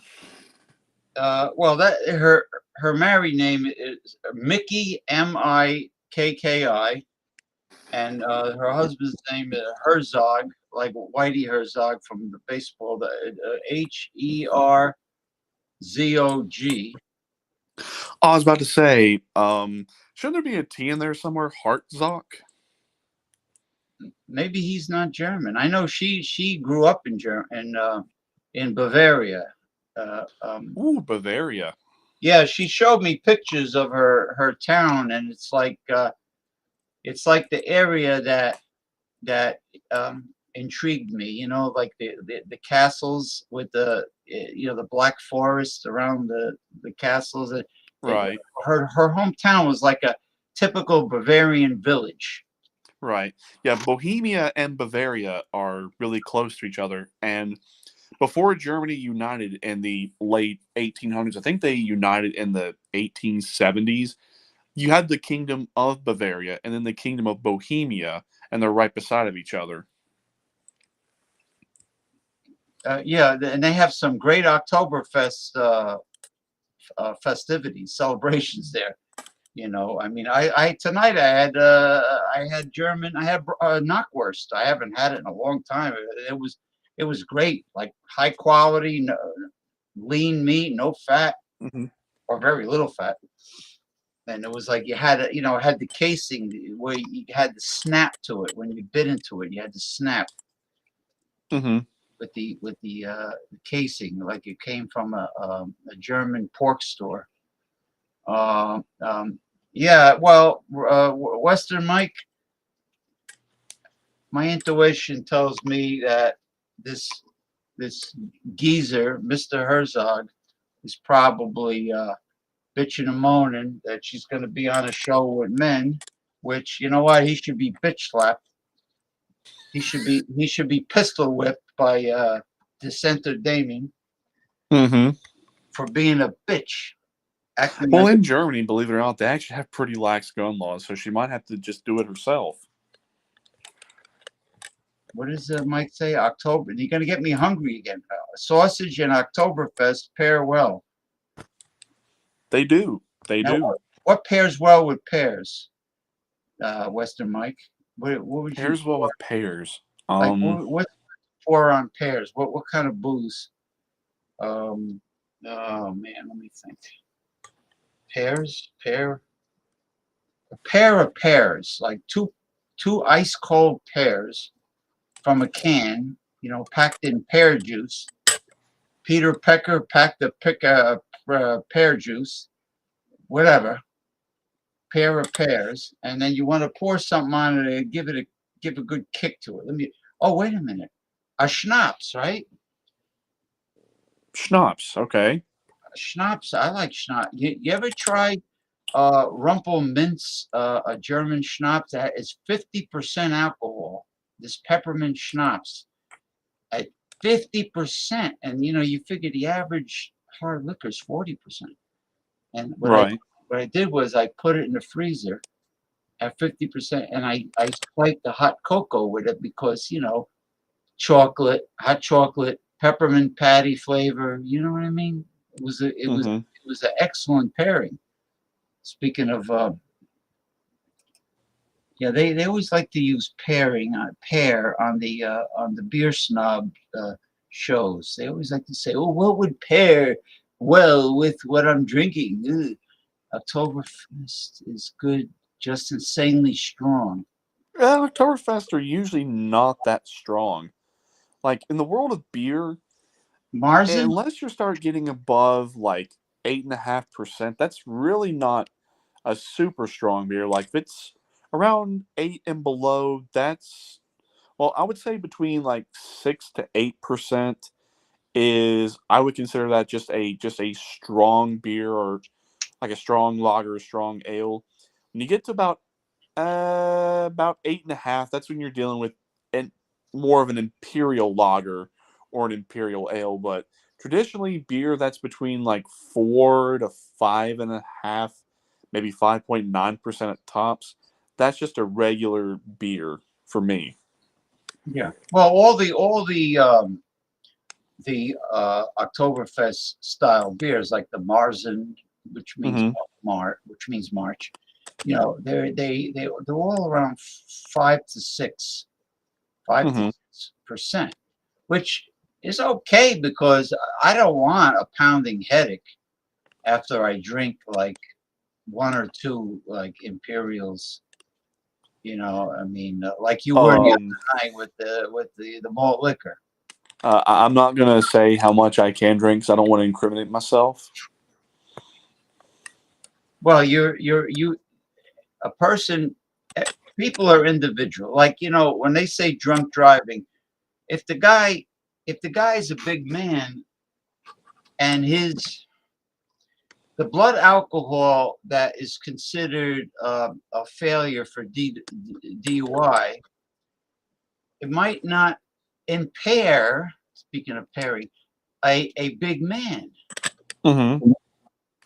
You know, like if a guy is like 350 pounds and 6'7" or 6'8", how, you know, that DUI alcohol percentage, blood alcohol percentage might not affect him. Yeah, like Andre the Giant when he drunk like 176 beers in one setting. Not only that, the can or the bottle of beer that you hold, it would disappear in his hand. He drunk cases not only of beer but wine, you know, in one night, like and hard liquor. But I found out why he drank so much is because he was in pain from the disease, the pituitary. He had a tumor in his pituitary gland, which caused his body to never stop producing growth hormone. And he had the symptoms that he had to deal with that. And he was in pain. You know, it's a sad situation. Plus, not being able to fit in normal cars, and you know, and the airline accommodation was, they had to make special accommodations for him on the airline, and he did go to Japan to wrestle many times. You can imagine, like, what is that, over 20 hours to get the? Depends. Depends upon where you fly from. You know, I know there's an air current going from east to west across the Pacific. Well, it depends upon which model you want to base it off of. So it's obvious our Earth is spherical. It cannot be flat. But the shape of the sphere is the question, because they claim there's like so much of a drop per distance for something or another, but yet if you're up high enough and you look and you see where there's supposed to be all this curvature and drop between the two different points, you're like, it looks flat, as if there's no curvature. Then that means that the curvature calculations are wrong and that the actual shape of the sphere which we are on is incorrect. So we don't know if it's a traditional like ball-shaped sphere, or if it's like maybe where it's more like fat in the middle and then it becomes more cylindrical and skinny the further up you go. We actually don't know the real size of the Earth, because if they've already lied about the curvature and its size, and then they've also lied about our calendar, that we're technically supposed to have 13 months, 28 days apiece, and the missing month is between June and July, called Sol, for the summer solstice, right? Then we can't believe the math of what they're trying to tell us. Well, would it be a shortcut sometimes to just fly over the Arctic Circle instead of going across the Pacific Ocean? That's what logic would dictate. But then again, I don't know. You don't see a lot of flights that go over the Arctic or even the Antarctic, for that matter. It's like they allow people to go to the Arctic, but then yet when you try to go to the Antarctic, that runs into so many problems. Like, you can't go beyond the 60th parallel to go to Antarctica, but then yet whenever they were doing the calculations of what is the magnetic north degree, and you think that if it's a truly the shape of the globe of what they're trying to tell us, that it should be 90 degrees right at the very top of the sphere, but it's not. They're saying magnetic north is 78 degrees, so that's a whole 12-degree difference. So then you have to think of turbulence. The turbulence is really bad going over, like, for instance, the horn, the end of the horn of where Patagonia is. that was always treacherous ocean. You know, what they call it, when they went around the horn, so to speak, of South America, there were many ships that were lost in terms of sailing vessels. So I don't know what the turbulence is like flying toward Antarctica. I mean, the turbulence would cause the choppiness of the ocean. Right. Okay. So there might be a problem there, but not with modern ships. But I mean flights. I mean with flying. But well, the good way to start off mysticism is for me to tell my little story of how I was introduced to it. Okay. Growing up, my mother had a lot of psychic friends, not the Psychic Friends Network, but different people that did different things. Some did tea leaves, some did crystal gazing, some did the cards and different. And there was and she had astrologer friends, and one person that actually Cher used to go to, the entertainer. Her name was Mrs. Fiorelli, and she was known as the bread lady. And I'm like, at first I laughed. I was young. I says, bread lady, what do you mean? Did she work in a bakery? She goes, no. She took a bowl of water, and she tore apart and crumbled a slice of bread, one or two slices of bread, threw it in the water, and she was able to see things. Now, what she did was she told my cousin Augustine that you're going to meet your husband very, very soon by going on a trip to Florida. You're going to meet him in Florida, and his first initial is the letter J.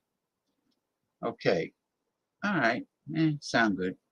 So down the road, she went to Florida, to South Florida, in the Fort Lauderdale region area, and she met a man, and his name was James.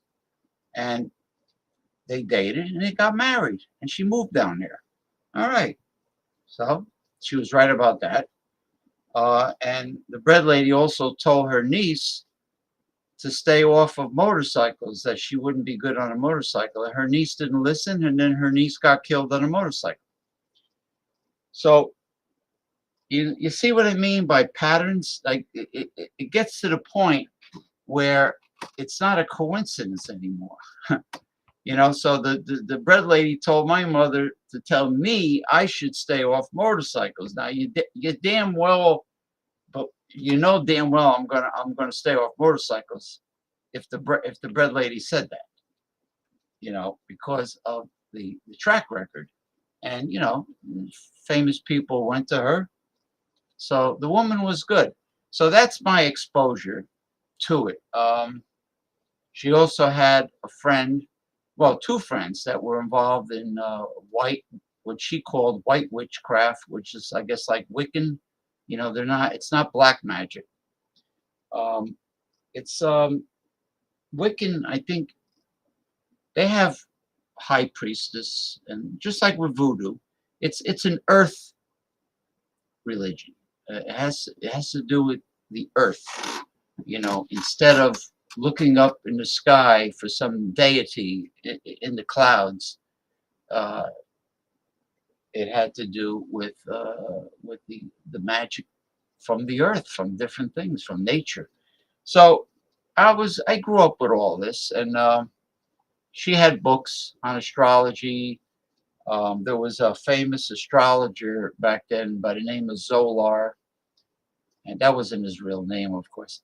And then there was Jeannie Dixon, who was a famous crystal gazer, who mentioned in one of her predictions that World War III was going to involve the United States against China. And at that time, Nixon, had visited mainland China and met with Chairman Mao. And that's how far back this was. And And he said that Russia and the United States would go against China. So China, at that time, there was the Cold War, and the enemy was the Soviet Union. But Jeannie Dixon says, no, the enemy is going to be China. And people were scratching their heads about that. Then there was the sleeping prophet that my grandfather worked with him in Virginia Beach, Edgar Casey. He was a small town. He grew up on a farm. He wasn't educated. But when he used to take a nap or fall asleep, he would see visions.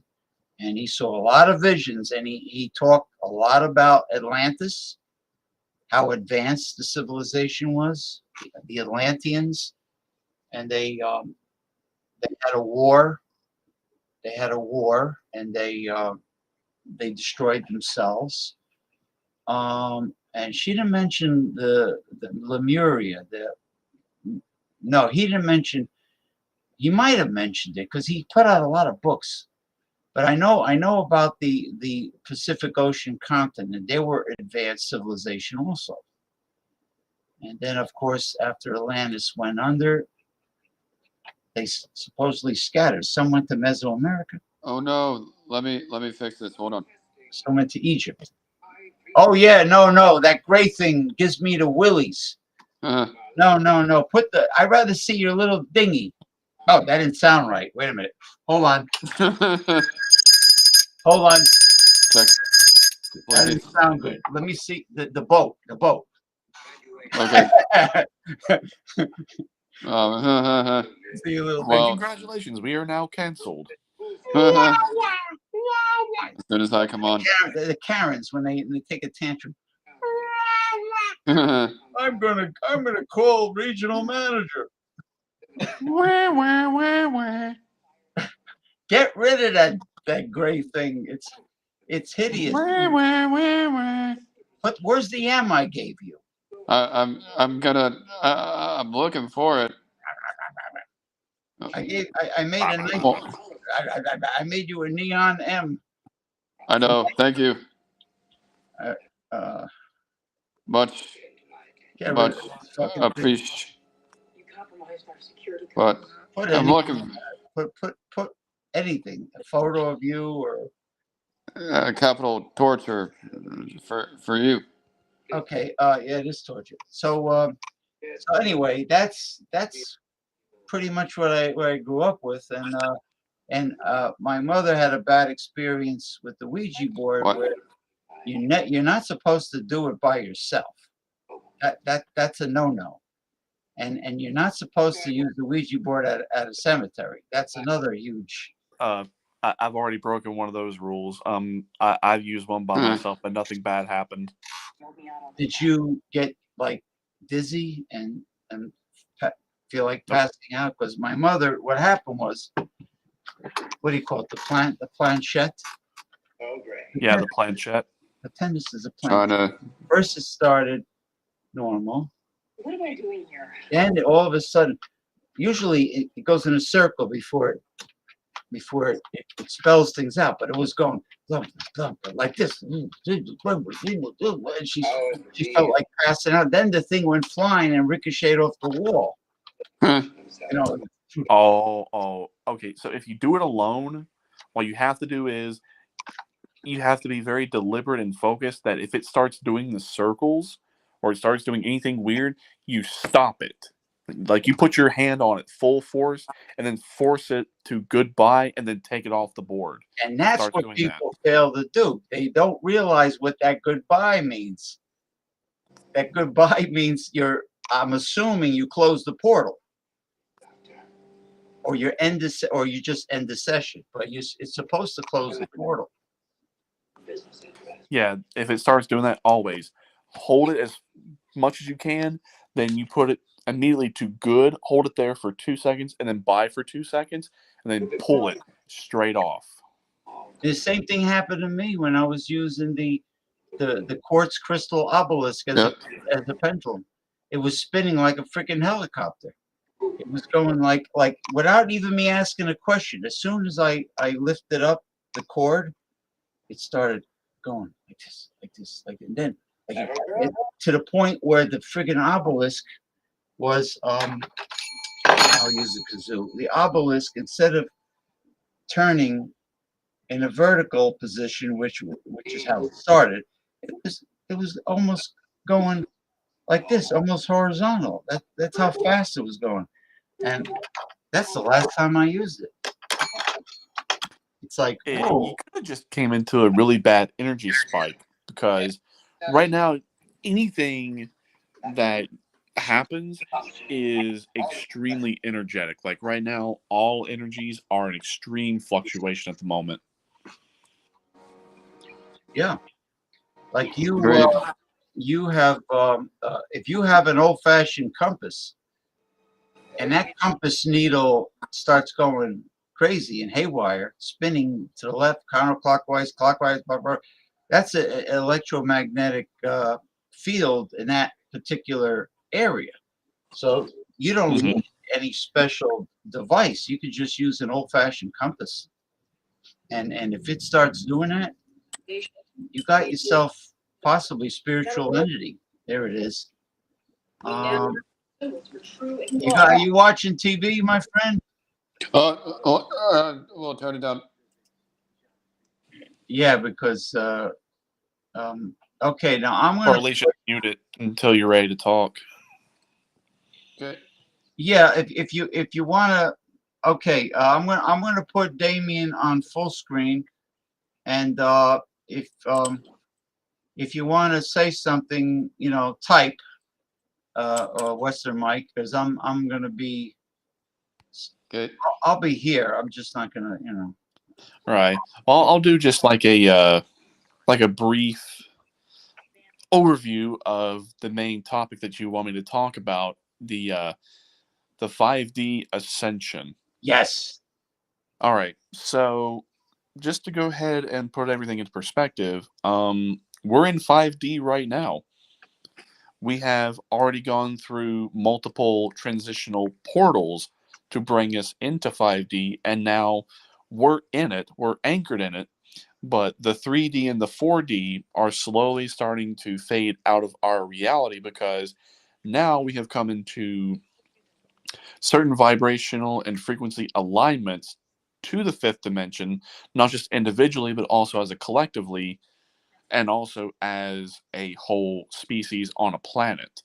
That's why now you're starting to see things be much more interesting and bizarre because now, as a result of taking on these upgrades, now that we're becoming less physical, and there's still going to be a physicality to the fifth dimension, it's just we're going to be quasi physical, quasi spiritual. We're still going to have spiritual and physical experiences, but it's going to be completely different. So when we were talking about in previous shows about how far we've come, what's currently going on, and where we're going when everything is all said and done, now the picture is being presented about 5D, and there's going to be a whole lot of mystery shrouding this particular dimension because how does a spiritual being, which is what we are, how are you able to experience new things that you've never really, quote unquote, experienced before? Well, when we were talking about the one, which you can also call source or all that is, all of existence, the one has already experienced all that currently is, but has also experienced all that has been or ever will be an infinite number of times. So, since all of existence comes from this being or source, then anything it comes from is going to be nothing but that. So, as spiritual beings, we have also experienced all that has been, all that currently is, or ever will be an infinite number of times. So, to really paint a great example as to why we had to go through this transition now is in order to keep that experience going, there has to be a specific process that currently we're still undergoing and always will undergo is you forget, you experience, you remember, and then rinse, recycle, repeat all over again. So what you do is, as a spiritual being, you take part of yourself.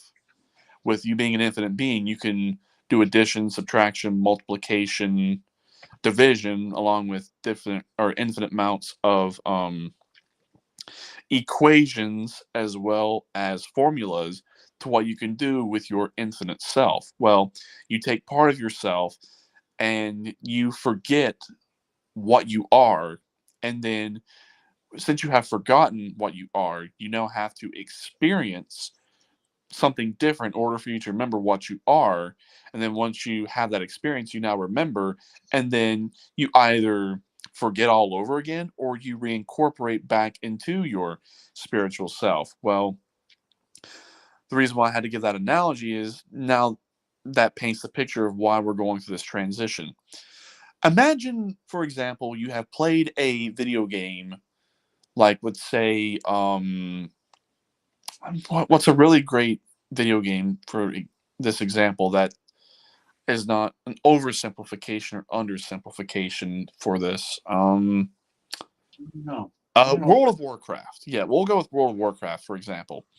So there's all sorts of different characters that you can play on World of Warcraft. And then you start off as a level 1 with no experience points, and you are a fresh player. Well, you have to go on quests and get what are called experience points, and you level up through quests and through experience points. Well, there comes a point where you hit what is called an XP cap or an experience cap or a level cap. And that would be, I could say, to get to the highest level at level 80, I think that's the level cap on every character. If you want to go through it again, you have to create a whole new character. But you reach a level cap, and then you hit an experience cap, meaning there's no more experience of which you can learn with this character, and there's nothing else that can be done in terms of gaining more experience or also leveling up. So now that we've had our 3 and 4D experiences, we've learned all that we can learn at this point. We have experienced all that we can experience at this point. Like, there's nothing else that can be done. So since that purpose has now been served, it's falling by the wayside, and now we are leveling up. So now we have new levels of which we can go to and have more experiences of which that we can now go through as a process of going to 5D. Right. So I know a lot of people are very afraid of the 5th dimension because we're going into somewhat unfamiliar territory. Like when I've talked about what exactly this is going to be, it's going to be oh so familiar, but yet oh so different. So we're still going to have more or less the same experiences, but they're going to be different at the same time. So with us being quasi-physical and quasi-spiritual beings in 5D, it's going to be a bit of a learning curve for everyone, but it's also going to be an interesting transitionary period. Like, I know we're still in that transition to a point. We're about 80% there. I would say 85% tops. We still got to push through this last 15%, and then we're there. But we're going to start to experience more of our spiritual selves. So don't be surprised if you're able to yourself become more of like a spiritual psychic or a spiritual medium, because now where you have shifted into a higher vibration and a higher frequency, that now you can begin to see things more for as they really are. So if, for example, right now you're starting to see things more for as they really are and nothing but it, that's a sign that now you have made the transition to there, and you're going along with us and you're ascending with us, all of us that are going. So that's a very good sign. Number 2 is, if you feel so neutral about so many different things, but yet you still experience likes and dislikes, and you still understand how good, evil, and neutral works, that's a sign of you've detached from the 3D and from the 4D, and you've let go in order for you to ascend with us. It's like if you're trying to have two different things at the same time, but yet they're complete polar opposites, and one has to go before you can experience the other. If you're okay with this detachment and letting go and feeling not really angry or happy or sad or depressed, just neutral, detached, then guess what? You're in the ascension process and you're going with us. And the last point I can really make about the 5D is it's going to be a learning experience, because now, since we're going to be incorporated back into our spiritual selves and we're starting to experience more of all that is, don't be surprised if things that used to make you angry no longer make you angry, and you're more detached and you're more neutral about something, or something that used to make you really happy and you were really excited about it, but now you're just more in the middle, more neutral about it, then you're already in 5D to a great extent, because in 5D there's going to be a lot of neutrality that you still understand the whole spectrum of good, evil, neutrality, what is right and what is wrong, but you're not so attached to it. Like with this still being a physical experience, but yet still having more spirituality with it, don't be surprised if we are like errand boys and errand girls for the higher dimensions and the lower dimensions. Like we'll be, if we want to spend time in the higher dimensions, we can raise our vibrations and our frequencies and we can go more spiritual. But if we want to, I guess, go back and relearn or help people ascend, we can go back down to the lower dimensions and help others ascend that didn't come with us the first time. But we'll still have our physical bodies. So having that unique experience and being like that buffer zone, so to speak, it's going to be different for all of us. And I know there's probably going to be more that I have not talked about, but as far as I can tell, that's where we're going, and we're already experiencing that right now. So if any of those things I talked about really clicked with you and you're like, oh, so that's what it is I've been experiencing right now, on top of where you've been all over the place, like you've been having extreme highs, extreme lows, extremely happy, extremely depressed. Yeah, that's me. You are in the ascension process. You're understanding now that we're having a little singularity break in reality, that we're now, things have become so polar opposite that having all this in one reality, in this mini singularity, just can't work anymore. So that's why there will be the shift in the split. The shift in the split's about 85. Yeah, I'm gonna go with about 80 to 85% complete. This last little bit is just pushing through the last little bit of resistance before we're there. Like we're pretty well on the way there. If there was any chance of stopping that, we should have really thought about that a long time ago. But this is what we've wanted. You know, we've pushed for this, we've manifested this, we've worked for it, we've done our work, and we've done our part. So we've taken it as far as we can. Reality, it's now time for it to do its part. So that's really all I have to say on it for this moment. Now, maybe next show I might have more to say, but yeah, that's all I've got to say on it for now. Now are there any topics or something you want to talk about using your divining rods? Not really topics, so to speak, but what I'll do is get something set up right here so everyone can see the rods. Now, with my rods, I'm very well connected to it.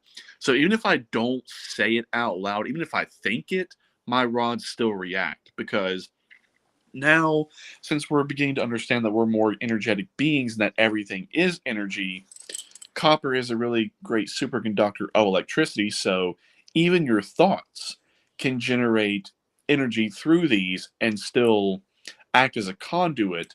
But even as spiritual beings that don't have physical bodies, they're more energetic. So these act as a great medium. So, well, those are the ones that the when the psychic mediums on these TV shows get called or given an assignment, they show up with the long ones like you have. they're not super long. I would say these are probably, I'd say probably about a foot long. I mean, they're not super long. Maybe, I'd say probably about a foot to maybe 14, 16 inches. And you have the copper tube, so there's no friction. Yeah, so there's no friction on your hands. Right. All right. So let's see here. Let me see if I can get that in a little bit better light. Hold on. Let me rearrange something here on my desk to go ahead and get. I know they come in different lanes, but people have to make sure they get the copper ones. It should be pure copper, or at least or mostly copper. Well, you can use copper, or you can even use silver, because silver is also a great conductor of electricity. Yeah. Yeah. Well, silver now has become a bona fide precious metal. I mean, yeah, I'm just rearranging some stuff on my desk. That way you can get more of a better shot of the rods in the light. Yeah, it was kind of dim before. Let's see. Yeah, we'll just move my keyboard to there. Let's see. My headphones. Let's put those there. Yeah, that'll work. Okay, let me just move this over. Scoot that back just a little bit. Okay. Were you on your tablet or your phone? On my phone. Oh, so, okay. Gotcha. Yeah. Let's see. Might have to sit back just a little. Well, let's see. Can I scoot that back just a little bit more? How would it look if you turn your phone horizontal? Would you get more of a widescreen? We can try. Let's see. Oh. Hey, there you go. All right. You're full screen. There we go. All right. That's more of a panoramic wide shot. So there we go. There we go. All right. So let me go ahead and get them warmed up. So, Rods, will you please give me a yes? All right. Can you give me a no? Wow, it's working fast. All right. Now, this is the funniest thing that my rods can do. Hey, rods, go crazy. Just go crazy. Huh. All right, that's good. All right, I think they're good and warmed up. Yeah, you're warmed up in the bullpen. All right, so let's see here. All right, Rod, so on a scale from 1 to 10, how are y'all doing today? Let's see how many spins it gives. 1, 2, 3.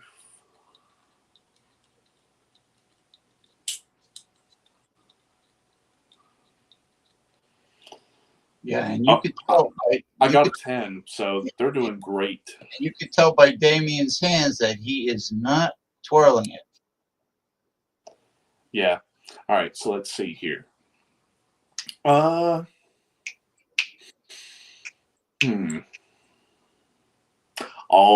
I know something to ask him. So, hey, Rods. So those pictures I sent to the 10 Hat chat last night, were those authentic and genuine and not photoshopped and fake? Ooh, I got a yes on that one. So you're telling me, Rods, that really is the genuine birth certificate and his college ID badge. All right, so let's see here. Let's ask him more pressing questions. Okay. Before the end of this year, will we see the collapse of the U.S. dollar and the Federal Reserve System? So I got a yes on that one. So is the collapse of both the system and the fiat dollar imminent? So right now, are we beginning to see that whirlwind take effect and also take place as we speak? Okay. So let's see, what else? So before the end of this year, will we see the implementation of NESARA for the United States and JSARA for the entire world? Okay. Here's a juicy one I can ask. So, Rods, was the U.S. election for 2020 fraudulent and stolen?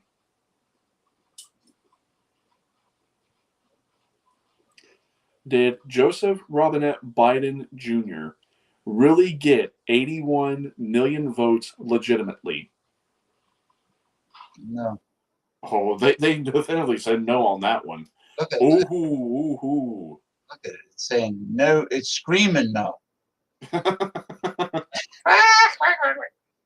All right, let me put these forward just a little bit more, so that way they don't smack me. They probably smack me because they're like, you already know the answer to that question. That was a dumb question. Let's see here. Will we see all of the fraud and corruption that happened during the 2020 election come out here very soon?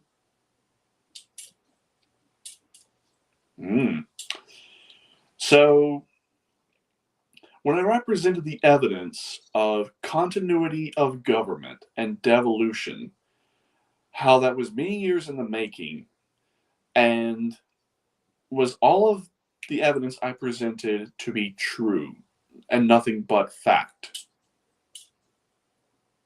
All right, let's see. Let me put them down let me put my thumbs down just a little bit more, because I think I probably were constricting the movement just a little too much, because I know sometimes these, being all copper, they can start to move on their own, even when I don't want them to. So let's see. So is it true that Donald Trump still technically is Commander-in-Chief of the Armed Forces? So when I presented the evidence that there was really no inauguration on January 20th, 2021, was that faked and forged by something like a deep fake?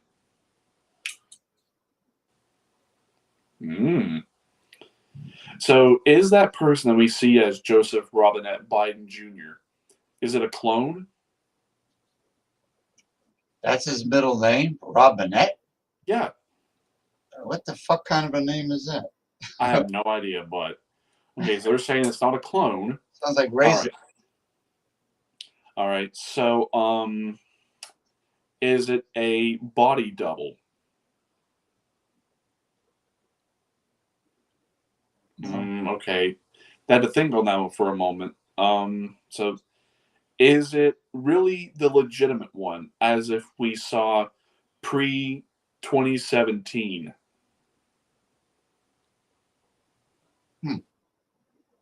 So it really is an actor in a mask playing a role.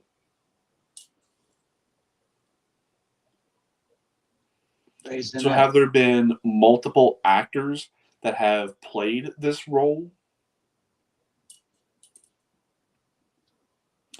So also, is it safe to say, Rods, that what we are witnessing is more or less like a scripted show or a scripted movie with actors playing roles?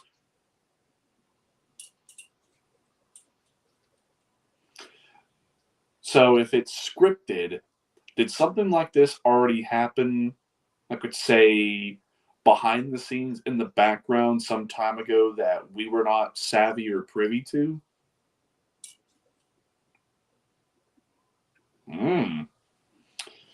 So what's being presented is genuine, but it's already happened. It's just for show. Okay. Huh. So will the Brunson case and the Lindell case, will that have an effect of the overturning of the 2020 election? Okay, definitive yes on that one. I'm just trying to think of some other things I can ask. So, a lot of individuals that I have named by name personally, have they already been rounded up and dealt with in some capacity?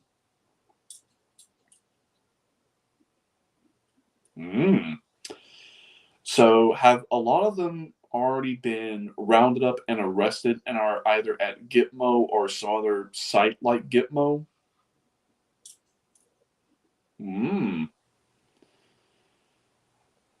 So, have a lot of them already been executed?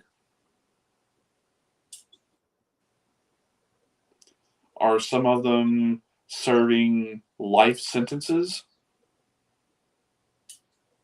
Okay.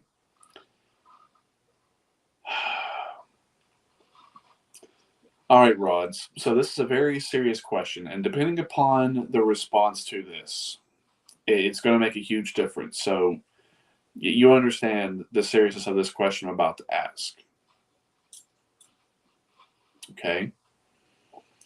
So what we have seen here recently with what just came out just before this weekend with Donald Trump and the 34 charges, are all 34 of those charges legitimate?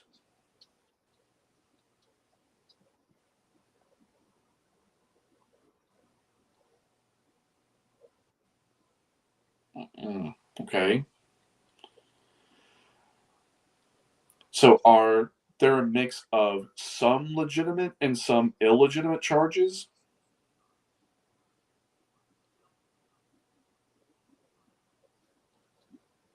So wait a minute, Rods, you're telling me that all 34 counts of which he has been charged with are all fraudulent and illegitimate?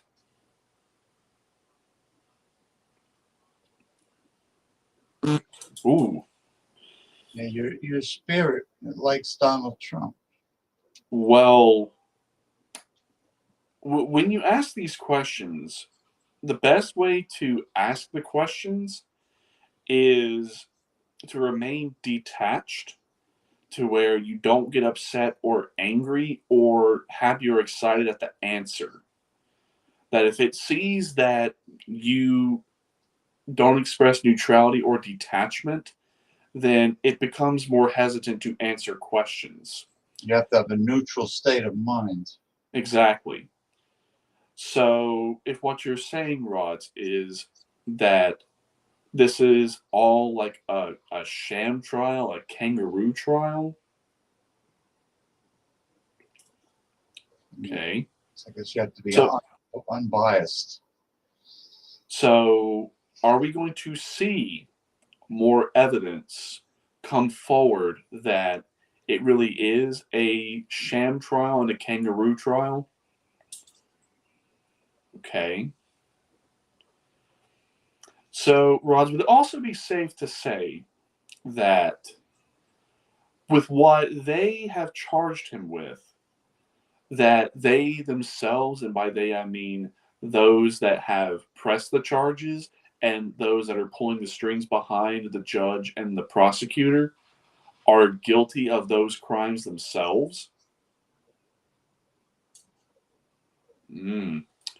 So it's projection saying that he's guilty when in reality his guilt or innocence is in question. I see. So is it what it is that I have said is correct, that when I ask the questions that you are to remain detached, that you just ask the questions and whatever the answers are, they are? Okay. So just to make sure that there is legitimacy and accuracy in what it is that you all are presenting through when I ask these questions, Are you sure that this is on this timeline in this universe and not some alternate parallel one which just happens to be coinciding with this one? Okay. So just a quick accuracy test. So, Rods, how old am I? Am I in my teens? Okay. Am I in my 20s?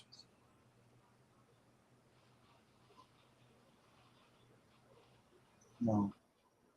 They were a little slow on that one. So, am I in my 30s? Mm-hmm. Okay. You're correct. I just turned 30. So let's see. Ask if I'm wearing a blue shirt. Okay. I'll say it in my mind just to mess with people. Okay, I'll ask the question. In your mind, yeah. See? I didn't say it out loud. I thought it and it still did it.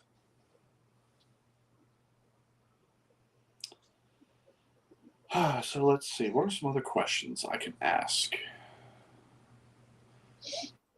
Divining rods. Am I wearing a blue shirt?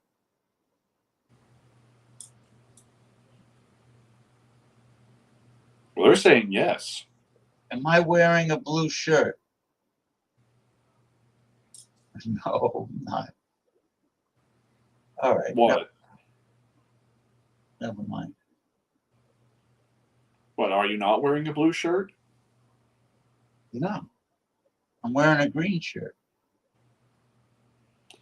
Okay. So it must be getting some sort of interference because with the rods, you have to be channeled with it. Like you have to hold on to it, and then you have to make sure that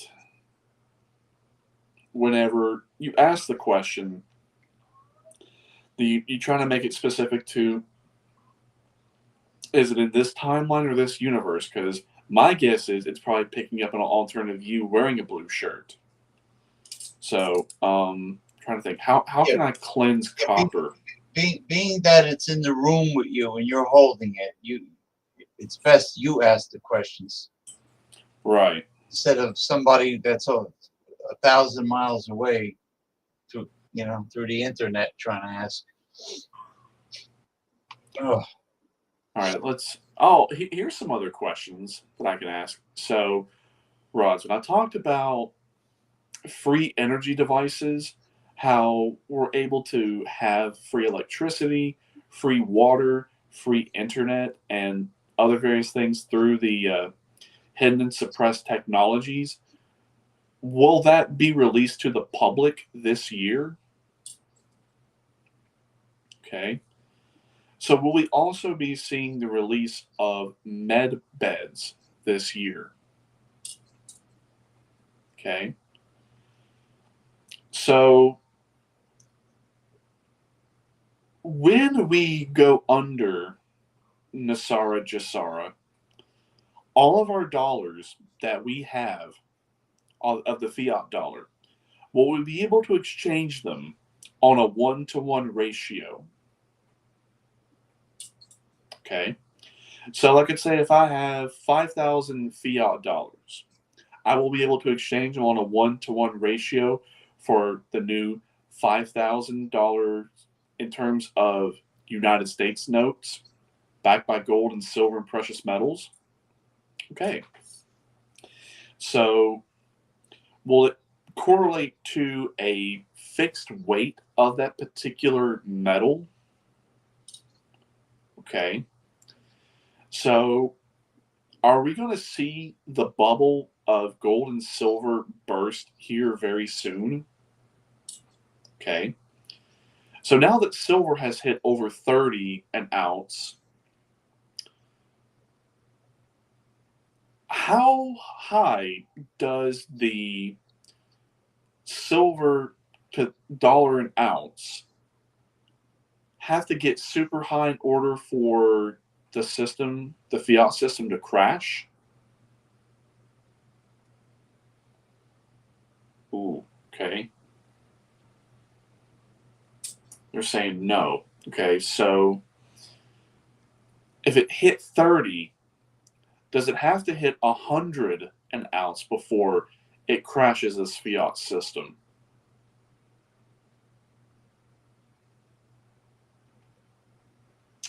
Okay, they're having to think on it. Okay, so that's a soft no. So will it crash when silver gets to about, I could say, around $50 to $60 an ounce? Ah, I see. So is that in correlation to that for every dollar that silver goes up, that the Federal Reserve System and all of the banks that are attached to it lose millions, if not billions, of dollars? Yes. And I'll elaborate a little bit on that one. The reason why I asked that question specifically is particularly Bank of America has been doing a lot of naked short selling of silver, and then also different market manipulators have done everything in their power to suppress the true value of silver. So since it broke the $30 threshold, since it broke through that resistance barrier, that really now there is no limit of which how high silver can hit. Now, gold, you can't really naked short sell gold. That's why it's at over 2,500 an ounce. But realistically, silver should be right on par with gold, if not too far behind it. Like, it should be about 2,200, 2,300 an ounce. So its true value has been suppressed at least 1,000%. So yeah. Now I resent the fact that the government wants people to submit their social security number when they buy precious metals. Is that so they can make you pay a capital gains tax? Yep. Oh, son of a bitches. So is it true that the fiat system and the fiat dollar, it's already crashed and collapsed behind the scenes quite some time ago? So what we're witnessing is just a show to show how it collapsed behind the scenes some time ago. So with the stock market tanking, this hyperinflation for all of the dollars that are in circulation being printed into oblivion, on top of all the countries ditching the reserve dollars, on top of all the bonds and sureties that they have with the United States, that's also going to create a whirlwind to accelerate the crash and collapse. Yes. Okay. Now, Mike has an interesting question. What is it? He says, do the rods think there's life somewhere elsewhere in the universe? Okay. Is there life outside of our planet? Okay. Is there life on planets that are not just within our galaxy, but within our solar system? Yeah. Okay. Well, our galaxy would be the Milky Way galaxy, and then the Andromeda would be our neighbor. Right. Well, I wanted to get more local to see just how far we'd have to go to find life outside of our planet. So, with the 9 planets and the 10th one that comes around on occasion, is there life on the already existing 9 planets that we have in our solar system? Okay. So let's see here. Is there life on Mercury? Yes. Yes. So my guess is that would be under the surface. That there would be no way it could survive on the surface because it has no atmosphere. Yeah, There's nothing to shield it. Yeah, Venus and Mercury are just too close to the sun. Well, let's see about that. So, yeah, Mercury is just a big ball of rock and magma just floating around the sun that's extremely close. So, it has no atmosphere. So, Mercury during the daytime can get about 800, 900 degrees, but at night it gets to like negative 400, 500. So, you have a huge fluctuation in terms of temperature. And also, Mercury doesn't have any moons. So, but there's no way that anything could be on the surface. So any life that could be on Mercury would have to be below the surface. So Yeah. is there life on Venus? Okay. Same thing, also below the surface. So is Venus really too close to the sun in order for there to be habitable life on its surface? Okay, so it's within the Goldilocks zone, but it's slowly approaching to almost getting out of the Goldilocks zone. Okay, so it can be terraformed to support life on its surface. Okay, so have we really gone to Venus and Mars? Like, we actually really sent probes to Venus and Mars? Ooh. Yeah. Well, So you're saying that yeah. it was all faked? Oh, the moon landing. The United States moon landing, and well, India landed there, China landed there, supposedly. China landed on the mysterious dark side of the moon, I think. I Okay. don't know how legitimate all that was. So let's see. So in the late 60s and early 70s, when we were doing space exploration, did we really land on the moon, or was the moon landing fake? Okay. So you're saying that we did not land on the moon. Yeah, that's what it said. Yeah. So the moon landing is fake. Did we just not have the technology?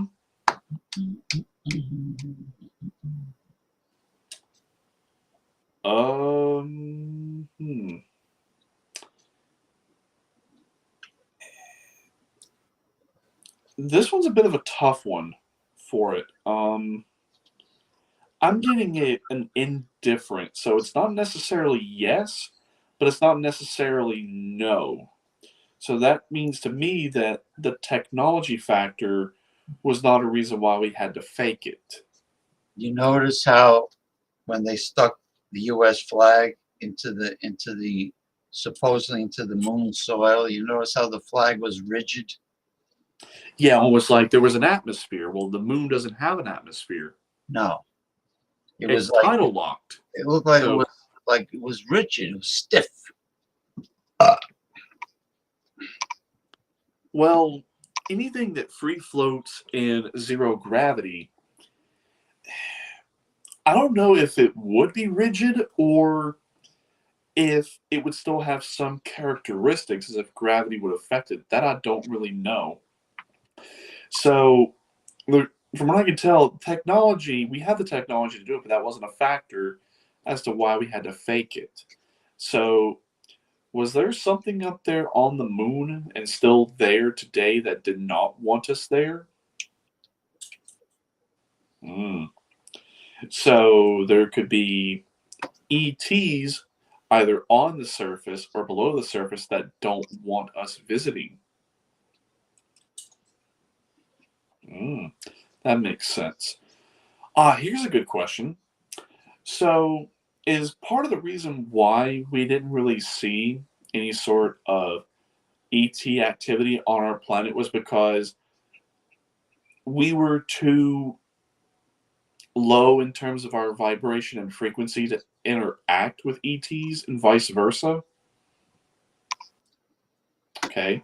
Now, do you Now, know? Did you know that when something lands on the moon, there is like a resonant sound, like a bell, a vibration, almost like a bell being rung? yeah. So they questioned whether or not the moon was hollow. Okay. So is the moon hollow? No. Is it semi-hollow? Okay, so it's semi-hollow. So is there like a crust or a mantle or a core below the surface of the moon? Okay. But is there, I guess, like how can I word it? Like more of a like a gap in between like the crust and the mantle and the core as compared to Earth? Okay, so there's gaps, but is like the crust, the core, and the mantle, are they much more thin as compared to Earth's? Okay, so that would make sense as to why there would be some resonance, like a bell, with something happening on the moon, because there's not a whole lot of a crust, a mantle, and a core. It's thin, and there's more gap in between each respective one as compared to Earth's. Now with Earth's, if you look at the model, they go down in layers, but there's no gap.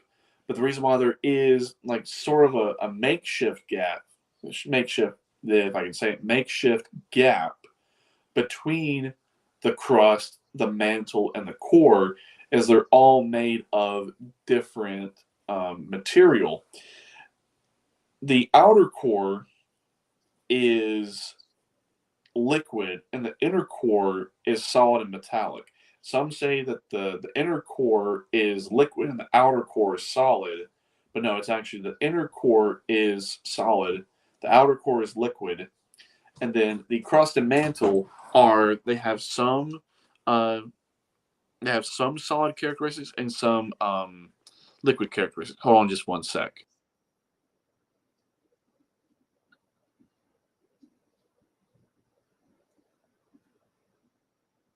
Sorry, just my son was asking if I was going to play Fortnite here after we hopped off, and I said, yeah, I'll let you know when I'm done. So, yeah, that's also what I was explaining to you earlier is how fossil fuels, quote unquote, are made.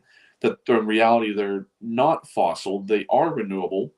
Is that the geothermal reaction between the core and the mantle, since there's that geothermic reaction and the material of the mantle on top of the outer core are two different materials, but when you have that reaction, it creates oil and gasoline. And also to a degree, it also creates natural gas. So, yeah, it's a renewable resource.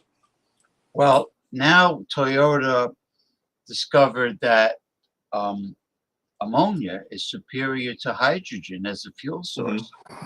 Yeah, I'm going to give the rods a break for a minute. Yeah, give them a break. Give them a rest. Give them like a rock band taking a 20-minute break. But anyway, yeah. So what was I saying? Yeah, ammonia is superior to hydrogen. So and also the electric vehicle is just not working out. It's just not. But anyway, as far as what Paul said about there being a tremendous ocean under the earth, I read the article. There is enough water to fill an ocean, but it's like the earth's crust, the water is mixed in with the solid matter, with the minerals of the earth, like a sponge. Okay. Yeah, there's no like ocean with prehistoric creatures swimming around. No, it's just they're saying that I was watching the Unexplained with William Shatner last night, and Mhm. they were talking about all the different ways that Earth could meet its demise, and they mentioned that in order for a planet to contain water and thus life, that there has to be a molten core, like a molten core is Right. is essential to a living planet. Yeah, you have to have, well, the molten core is the liquid core, and then you have the solid core, which ultimately gives the planet the mass. So that way, at least it has everything to pull its gravitational force onto. Right. Yeah. Then of course the moon plays a big role in things, and the Goldilocks zone, not being too close to the sun, not being too far away. Mhm. But it's funny you mentioned molten core and the mantle and then the tectonic plates and everything. That a human cell, has a solid outer husk, if you want to call it, with a liquid interior. Mhm. Liquid interior and solid exterior, also. Um, that's why I take vitamin E as well as vitamin C, because vitamin E is the antioxidant that protects the outer part of the cell, the the outer protective solid part, and the vitamin Mhm. C is water soluble, protects the fluid, the inner part. Right. But yeah, so and then of course I discovered a very superior form of of the um, particular one, vitamin E. It's a E complex. I showed it to Commodore. It's not cheap. It's like a little over $20 for 2 months supply, but it's like super advanced vitamin E, natural vitamin E complex. So considering what people usually piss their money away on, it's a good investment in health, optimal health, and slowing the aging process, which is tied into optimal health. Right. It's anti-geezer supplements. It prevents you from becoming a geezer when you get old. Oh no. It de-geezers you. Yeah, de-geezer. Well, and to put it in layman's terms, to simplify it, I mean, not to you, but to whoever's watching that can't really grasp about antioxidants and uncle oxidants and all kinds of things like that. But anyway, Western Mike, are you eating now? Because Probably. I think it's real funny when you're chewing into the camera with your mouth open. Remember when you used to do that? But Right. anyway, But yeah, water can exist below the surface of the Earth.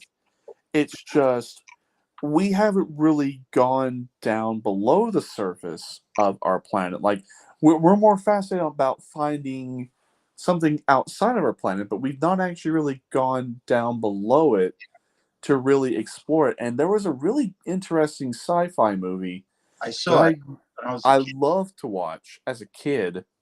The Yeah, Core. well, the old one where they're traveling to the center of the earth and they found dinosaurs down there, subterranean. It was with the German guy that had the pet duck. He called it Gertrude. It's Oh a no, real. no. I know the movie, but the one that I used to like to watch, it was a sci-fi movie called The Core. I never saw the Core. Well, it came out I think in 2003, and it was available on YouTube to watch for free for some time. It's a great sci-fi movie. So here's what happened. So the Earth's rotation stopped, Right. and they had to go down into the core and restart the core to have Earth's rotation start again. So here's what they did. So some really smart scientists, about 400 scientists, the world's best, decided a plan on how to get down into the core to restart the planet. So here's what they had to do. So they first had to build the ship. And it looks like a gigantic worm. But it has a laser in the front to cut through the different layers of getting down to the Earth, down into the core. So they had to build this ship out of something called unobtainium. Unobtainium. Unobtainium. Maybe it's a trace mineral. Well, it's designed to withstand extreme heat and extreme pressure. And the more heat and pressure it is put under, the stronger it gets. Wow. Interesting. So that's the material of which this ship was made on. So on the ship, they have tactical nukes. And what they're going to do is they have to get in strategic locations in the core and detonate these nukes to where it starts rotating the core to where the Earth starts spinning again. But they have to do it very strategically, so it starts a chain reaction to where this nuke goes off, it starts pushing the rotation, this nuke goes off, pushes the rotation, this nuke goes off, pushes the rotation, and then the core starts rotating and Earth starts rotating again. But they start on the surface, and I think they start somewhere in the Pacific Ocean. Then they go all the way down through the ocean, and then they cut through the first layer, and then they are able to keep into radio contact with everyone up on the planet to keep them updated as to where they were throughout the planet. Well, they got through the crust, and then they got through the mantle, but then yet they end up discovering that 700 miles below the surface of the Earth, the computer came into contact with something it did not recognize. There was a vast emptiness that was unaccounted for. They ended up going into a giant amethyst bubble. Oh, the purple semi-precious gem, amethyst. Yeah. An amethyst bubble. Yes, 700 miles below the surface of the Earth, they hit a giant amethyst bubble that the computer did not recognize. They thought it was just a vast empty space. Let me show you my... I'll be back in a flash. Okay. Let me show you some interesting amethyst. You know, it's amethyst is very good for enhancing psychic ability. Mm-hmm. You know, but let me show you. It's like, I think amethyst and tanzanite are the only purple gemstones. Right, I'm gonna take a little bathroom break, so I'll be right back.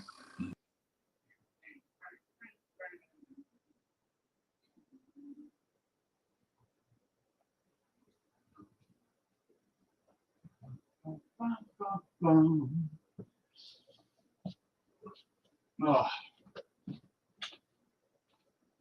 Yeah, I'll be right back. I just got to run to the bathroom. No problem.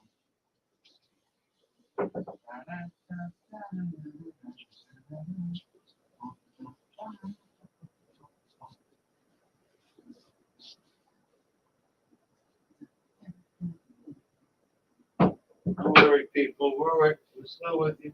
We're still with you, people. We haven't gone anywhere. Well, we have gone somewhere, but we're still with you. I'm still with you.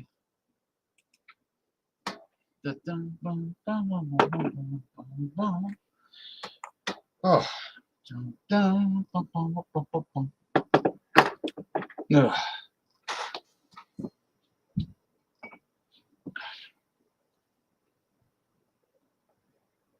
Well, folks, thank everyone for joining us for Progressive Discussions Open Topic Talk. This is our Saturday show.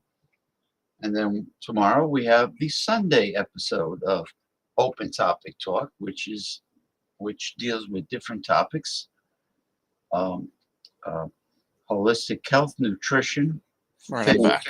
sports talk, and dating and relationships. Okay, let me show you. Let me show you my amethyst. Okay, these are amethysts. Thanks to my brother-in-law. My brother-in-law and my sister are like Mr. and Mrs. Claus. They give me lots of interesting things. They have connections. These are called geolodes. You have the back, which looks like stone. Then you have the front, which is amethyst. Wait a minute. My hands are fucked up. Oh, there we go. Yeah, geolodes. And you can get geolodes of different semi-precious or different minerals. I mean, maybe it's the LED lighting, but they're more purple than this. You know, and let me see if I put this on, will make a difference. I don't know where to make a difference. Anyway, they look in person, they look more purple. So these are geolodes of amethyst. Just wanted to show it. And that's it. Okay, that was interesting. But yeah, so when they went through the empty space, they started free falling. But then when they got towards like the bottom of the bubble, that's when they crashed into a bunch of amethysts. And then they tried to cut through the amethyst, but where they had that emergency crash landing, because they did not anticipate it, they actually had to go into specialized suits and go out and manually cut the amethyst out of the laser because it was blocking it. Interesting. So once they cut through the amethyst and they were able to actually get some samples of it, then they got back into the ship and then they were able to get out of it because when they came through the bubble, they inadvertently poked a hole in the top and a bunch of liquid crust started pouring through the bubble and it took them on out. Yeah. So then eventually they got through the remaining material and they got down to the core where the pressure was millions of pounds per square inch and they were dealing with stuff that was in the thousands if not tens of thousands of degrees Fahrenheit. But then they realized there was a problem with their plan. So their nukes that they were going to detonate, they had to have some sort of protection in order to have it shielded so they would go off. That if they just put the nuke out there in the core fluid, that it would just disintegrate into nothing. So they had to put the different nukes into different compartments of the ship and detach that part of the ship into the core. So they set the timers and the chain reaction started, and then the rotation of the Earth started to rotate again, but inadvertently they got a huge spike of energy, and it sent them flying out of the core, and they shot back up through the layers of the planet. In 5 hours, they went from the core to just to the floor of the ocean. Wow, that's some movie. It is. I'm trying to think, who all does it have in it? I'm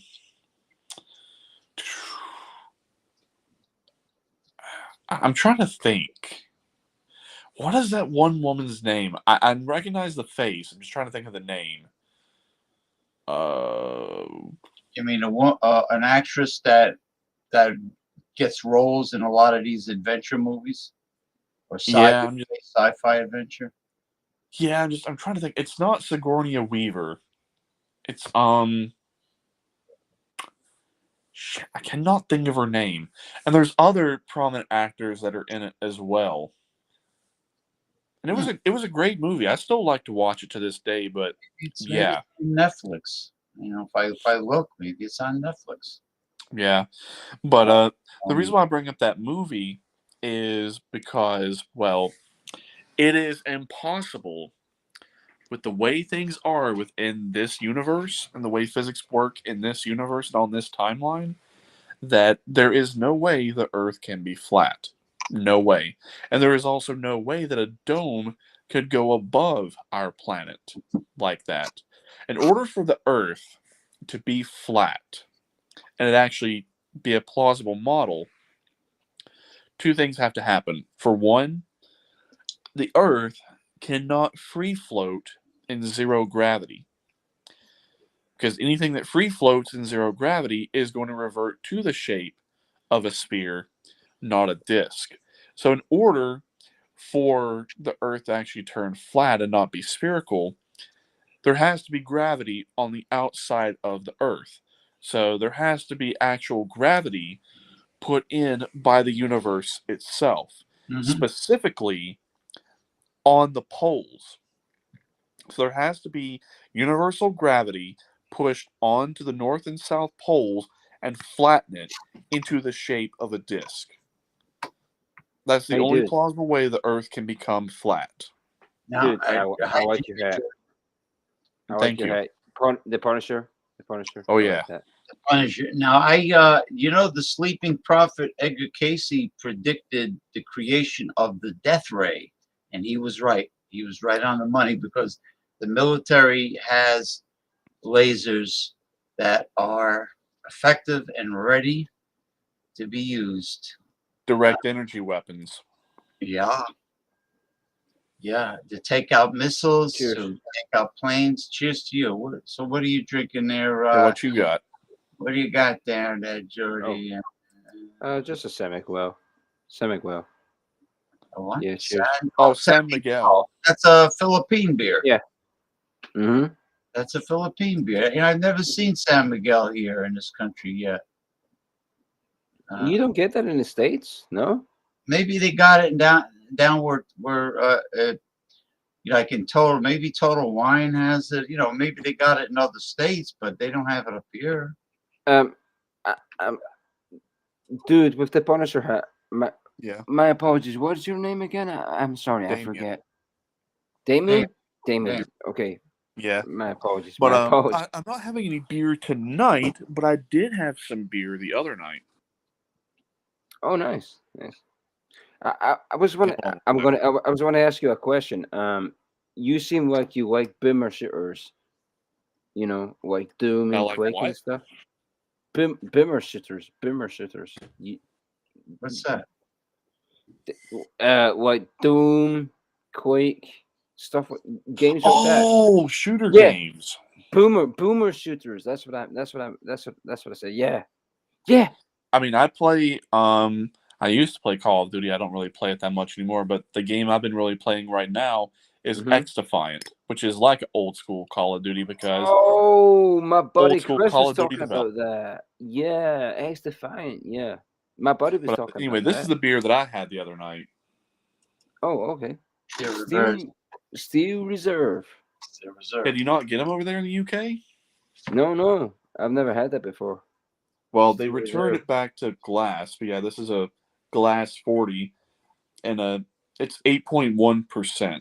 So this is it's a high gravity lager, but I think you all in the UK would just call it like extra strong beer or something. That's 8.1%. Yeah, 8.1%. That's a strong beer. We call that a super lager. We call that a super lager here. Okay. So in the UK, I know you all don't really have like malt liquor per se, but how Not strong really. does a lager have to be before it's a super lager? 7.5. Ooh, 7.5%. So if it's below 7.5, it's just considered a lager. Yeah, well, we get Leffy Blonde, and that's like 6.6%, but that's not considered like a lager. That's like a blonde beer. It's not exactly like strong beers, but it's a good beer. But if we do get malt we do get malt liquor.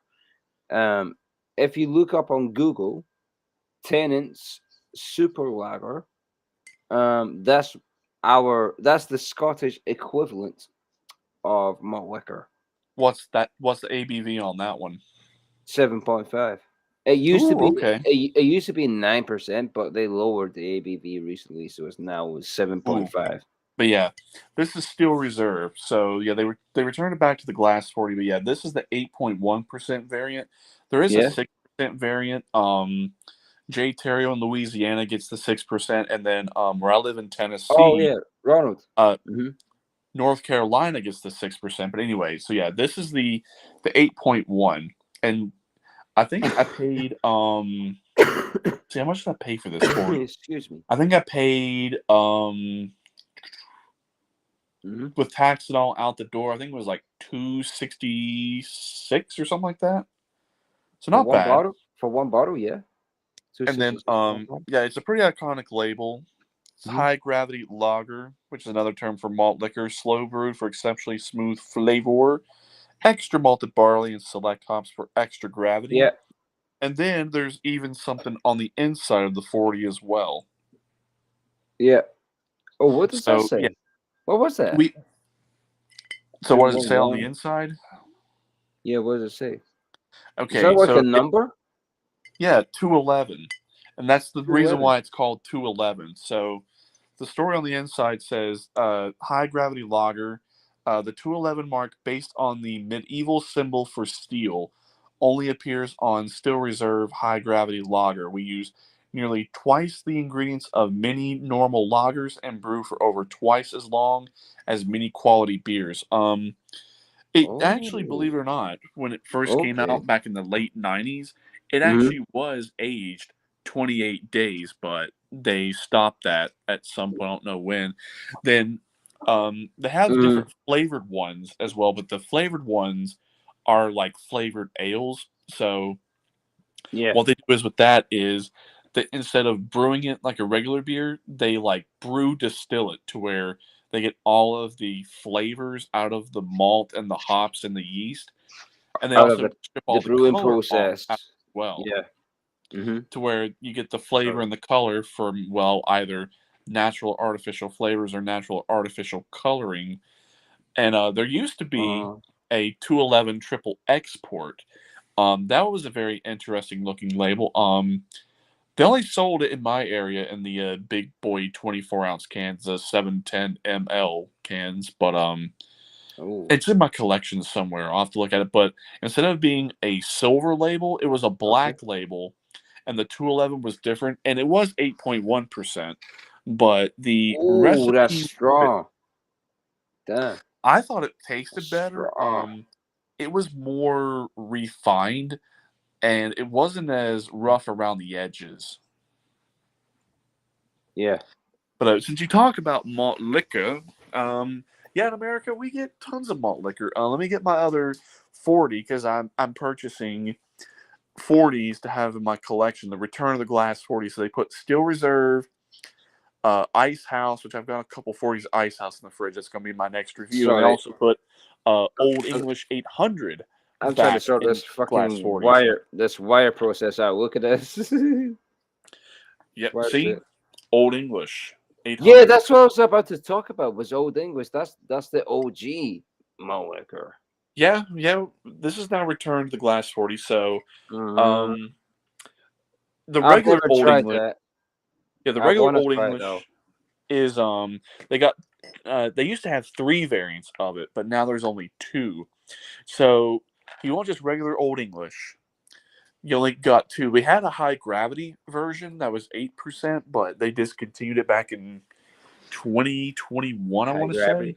Okay. But it's only sold in 2 variants now. The East Coast, which is what I get, is 5.9. See, that's quite strong, even in Scotland. If that beer was to come in Scotland, then we would consider that like a strong lager. Like a 5.9, that's strong in our books. You know? Okay.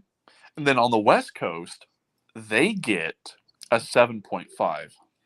That's strong. That's even strong. That's a super strong lager. So yeah, 5.9 on the East Coast, 7.5 on the West Coast. Now in Canada, they only have one version. Theirs is 8%.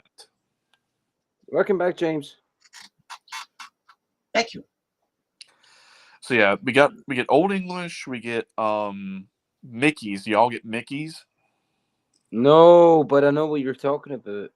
So Mickey's fine malt liquor, then we just talked about OG Old English. You all get Colt 45. No, I don't get Colt 45. I've never had it, but I know exactly what you're talking about.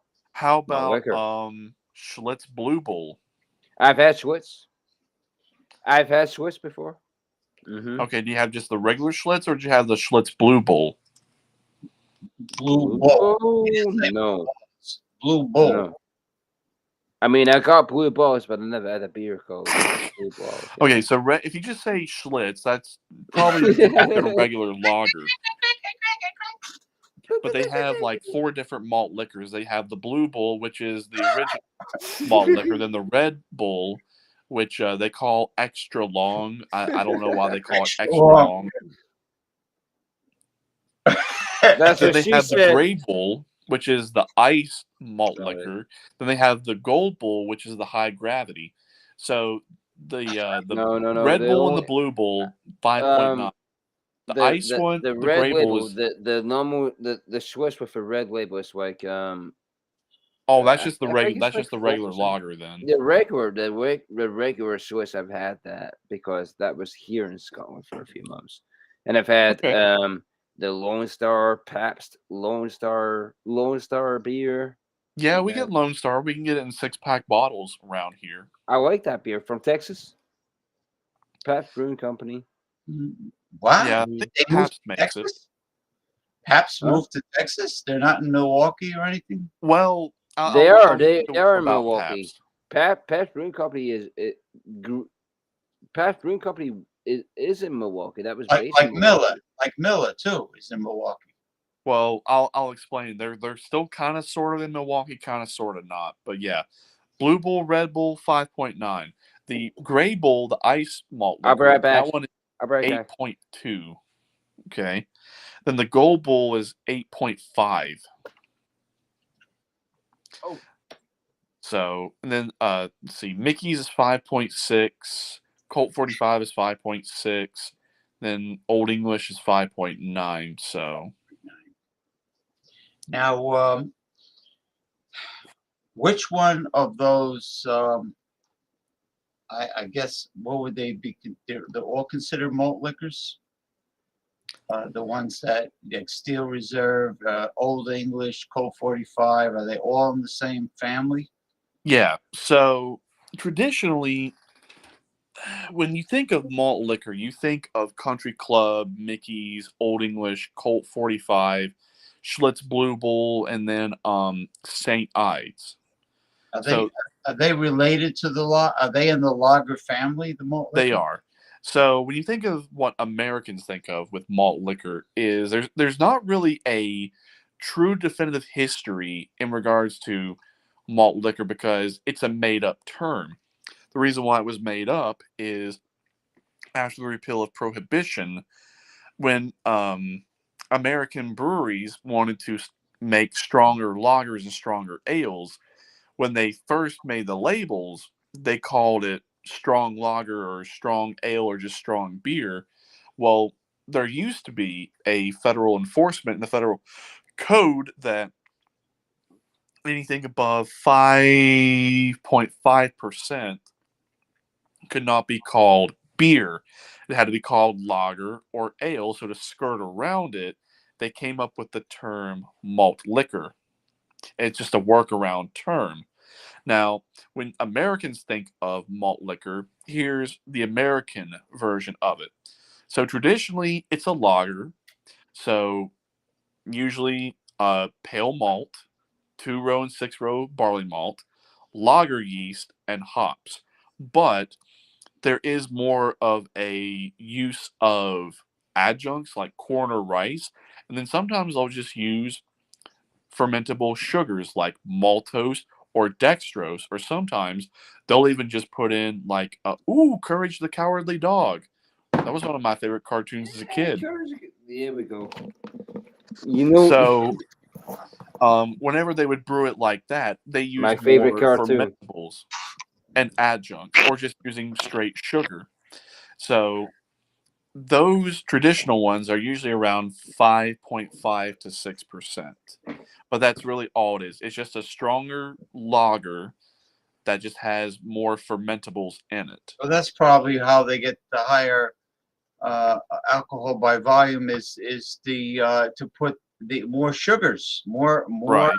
sugar, like you say, adjuncts, more sugar, more carbs, which is sugar, to feed the yeast. And the longer they feed the yeast, the more food there is for the yeast, a buffet literally, the higher the alcohol is.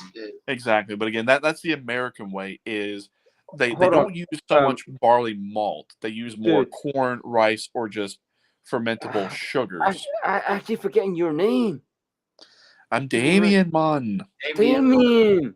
Damien, do you like Naruto? Yeah, Naruto's good. Okay, hold on. You know, he takes his headphones off so many times. Right. But if you think of a Euro malt liquor, it's just more malt. They use more malt, not really so much like corn or rice or just straight up sugar to put in it. Well, that's So what I noticed Euro, about the Marzen, the Oktoberfest Marzen. I noticed it's sweeter because it's a malt emphasizing now that's pretty cool. Yeah, Naruto, that used to come on here in America, at least on the East Coast. They used to come on a show called Toonami, or it would just come on Adult Toonami. Swim.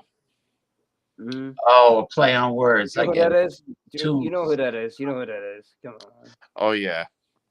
Sasuke. Yeah, sometimes anime you got to be careful. Be like, oh, that character looks hot. That's a dude. I guess I'm partially gay or bi. Wasn't Speed Racer that I used to watch as a kid that like the early anime? Was that a type? I think it is. Yeah. Because they had the same eyes, the same fast talking. You know, like it was very Japanese in style. Mm-hmm. Yeah, they had faces like that. Yeah, so it must have been like early anime. You know, I used to watch it as a kid. Right. So let's see. So yeah, that's the American versus European way of taking malt liquor. Ooh, Zelda. Now the other malt liquor. Do you know who this guy is? Come on, Damien. You know who this guy is? Do you remember him? It's from Naruto. It's from Naruto. I cannot think of the name. It's Gara, the guy with the sand. You know, there's a WWE event in Scotland either tonight or next Saturday. Yeah, my buddy Kyle is obsessed with that shit. And he something told about me the about castle. it. Return to the castle. Something. The word castle's involved. Drew McIntyre. Drew McIntyre is got a world title Yeah, my buddy Kyle is all about boxing. You know, the Drew McIntyre from Scotland. He's a professional wrestler. Mm-hmm. But so anyway, let's see. But I'll finish up with the malt liquor. So that's the traditional way when we think of it. Again, there really is no strict adherence to what it is or what it is. I mean, a malt liquor can be a lager or an ale, but that's typically how Americans do it versus how Europeans do it. You don't really see a whole lot of ale malt liquors. Not necessarily they don't exist, but yeah. I think maybe Ballantine Ale is a malt liquor as well. Ballantine. And then there was a Mickey's Ice Brewed Ale for a little bit. So that's the traditional way. Now the other way of making a malt liquor, ice beers. Yo, so Ronnie. Ronnie, you like Naruto. Do you like Naruto? There's nothing like people. I know my boy watches this shit. There's nothing like people that have a new iPhone to have quality video and audio. Yeah, so for the one that I'm doing for this upcoming week is I'm going to be doing Ice House, which is segueing into another type of malt liquor, ice brewing. Well, ice brewing actually has a history to it that can be definitively traced back to Germany with Eisbock, E-I-Z-Bock. So here's how you make an ice beer. So, like, say if I was brewing like Old English back there, and I wanted to actually make it more strong. So after brewing it, once it's lagered and fermented, and it's got the natural carbonation to it, then I drop the temperature below freezing. Now, the more I drop it below freezing, the more ice crystals form on the top, and more excess water from the brewing process that is either super low in ABV or not in ABV comes up to the top. So you can either just scoop it out, or you push it through a filter, and then what's left over is called an ice beer. So that's another way. Now, the most potent malt liquor you can make is a super brew, which is what they make in Europe, where they're like 10 to 15%. That is using malt and fermentables and ice brewing, to where you have extremely potent stuff. So yeah, just want to give that preface, since next week I'm doing Ice House, since they returned it back to the Glass 40. Thank God. Damien, you have so much knowledge of these fucking Oh, beers, man. he gives fantastic reviews. You should watch some of his reviews on I've seen a couple. on the Everything is Food. Now, Damien, what's under the hat? Oh, son of a bitch. His skull. His scalp. Are you bald under there? See what he's getting to, where he's going with this? You want to see me without the hat? Maybe at some point, but not right now. You can't be bald. You're 30. You just turned Well, 30, I went right? to a funeral, and let's just say my hair is very short, and I sunburned the top of my head, and it does not look good right now. But you always have that. The hat. Well, I did not wear the hat out of respect, and I sunburnt my head. Oh. You could wear well, if your hair is that short, you could wear any bandana you want. So you have like a super what is it called, a crew cut, or is that what it's called? For the summer months, I shave it. Shave it all the way down, like bald. Yes, for the summer months. Well, okay, so but the hat has a meaning, right? What is this? What is the skull for? Oh, this is the Punisher skull. The Punisher My from hat. Spider-Man? My hat has a meaning. The Punisher from Spider-Man? No, from the well, they share the same universe. They're both Marvel, but there may have been a crossover. But no, the Punisher's not in the Spider-Man universe. What do you mean? Okay, so every Marvel character has an origin story. Yeah. Well, the origin of Spider-Man and the origin of Punisher do not necessarily correlate, because Peter Parker was bitten by a interesting spider, and that's how he got his abilities. Well, the Punisher is not really he's not a superhero, but he's just a badass, right? He's a villain. He's not really a superhero or a villain. Yeah, he is a badass, but here's his origin story. Was he in Vietnam or something like that? Yes. So yeah, I thought so. So he's a ex-Vietnam vet, Special Forces Vietnam vet, and after the war, he came home, seeing all the atrocities that he saw in war. He decided to join law enforcement and decided that it was going to be a great idea to start taking down different organized crime families. Well, in retaliation, they decided to murder his family for taking down their families. So whenever he saw his kids and wife murdered, that's when he made this iconic skull that you see, and he armed himself to the teeth, and he went on a fucking rampage. So and that's why you wear that skull? Yeah, but there's been different variations of this skull as well. There's different comic series, and then excuse me. There's 3 movies and a TV series. So there was the first Punisher movie, 1989, with Dolph Lundgren. He did not have a Punisher skull, which I thought was odd, but that was an interesting one. Then there was the 2004 Thomas Jane, this is the more iconic one. And then there was the 2008 Ray Stevenson movie. That one was Punisher Warzone. I And heard. then there was I heard Dolph Lundgren. All right. Yeah, Dolph Lundgren. He was married to Grace Jones, or he was boyfriend girlfriend with Grace Jones at one point in the 80s. I think so, but it was also Ivan yeah. Drago in Rocky IV. He was. If you look it up on Google, A View to a Kill, 1986. Roger Moore James Bond movie.